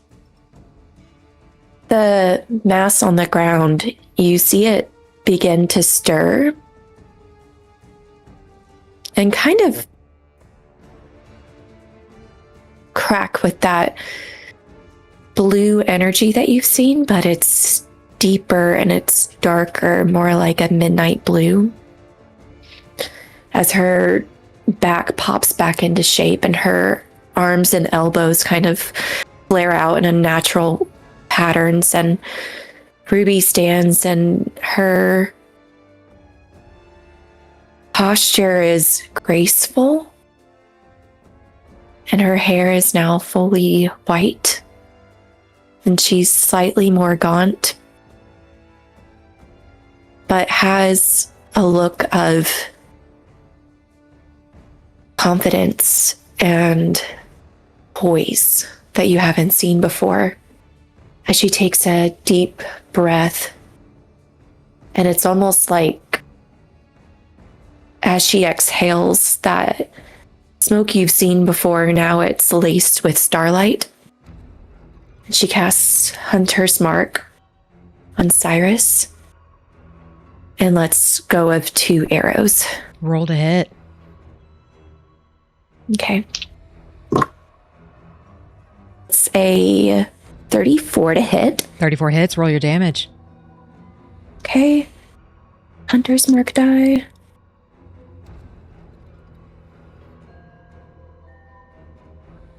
Seven, 13, 16, plus 8 is 22, 27, plus 32, 40 points of damage on the first one. You got it as you do 40 points of damage. Roll your next hit. That's a 32. 32 hits, roll your damage. Okay. That is 18 points of damage. You And got Ruby it. looks very much alive and determined and vitally rested. And with that, Siren, seeing someone waking from the dead, is going to try and attack you. That is going to be a 16, which does not hit. And with that, it is now his turn. He is going to step here. Alrighty, I need a dexterity saving throw, please. From Quirin. 22. 22. And Ruby. We, with that level up, just got Indomitable, and we are going to use that now. Okay, I need to beat a 19. Okay. 23. 24. Alrighty. With this, that is 35 points of lightning damage as he casts lightning bolt through you both. But you both have evasion. Invading. With that, it is now Velphie's turn. Okay, so intelligence or Intelligence saving throw, you need to beat a 19. natural 20 plus 6. You are no longer stunned, and that is your turn. Friedrich, you're up.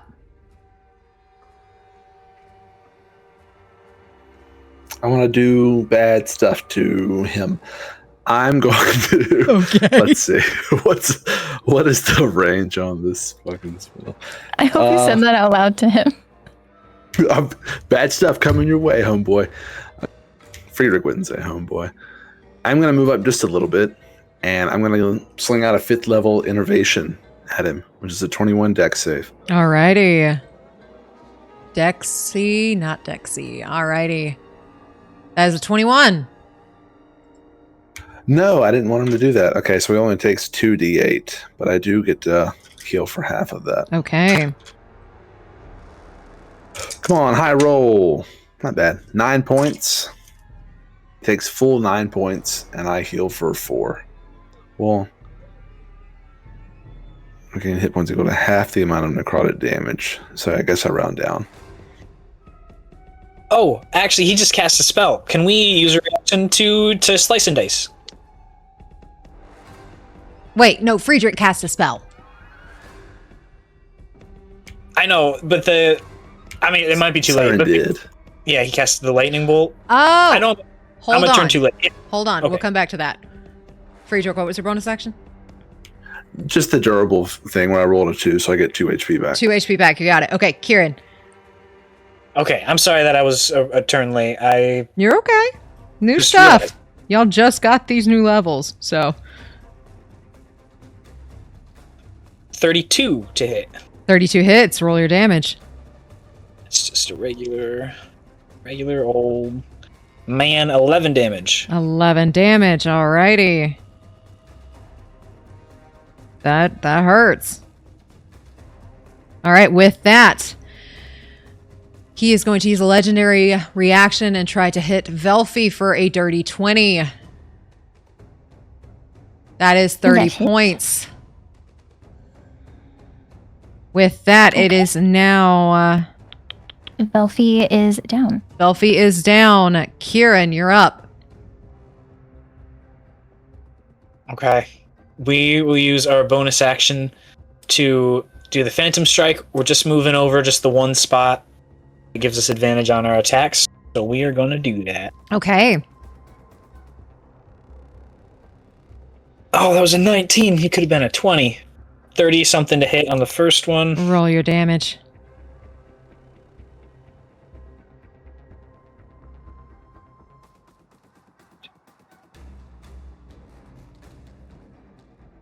That's a lot of ones. 21, 31 damage on that attack. How do you wish to do this?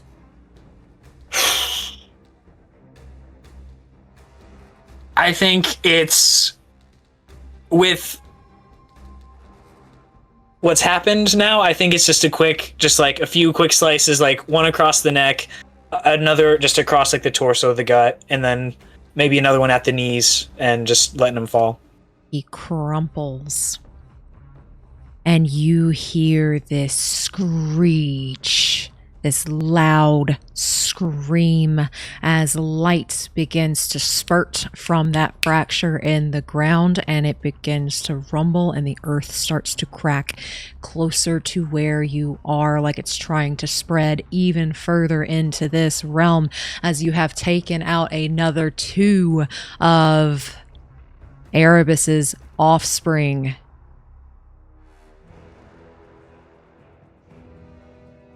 And with that, Erebus is in that fracture. Erebus is in that hole. That is where we're going to call tonight's session. Go ahead and level up to 20. It's to die. What? 20?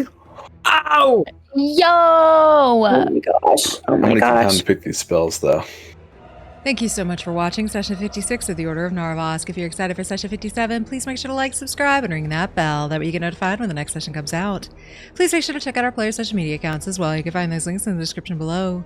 Be the light that drives out the darkness, adventurer. We'll see you soon.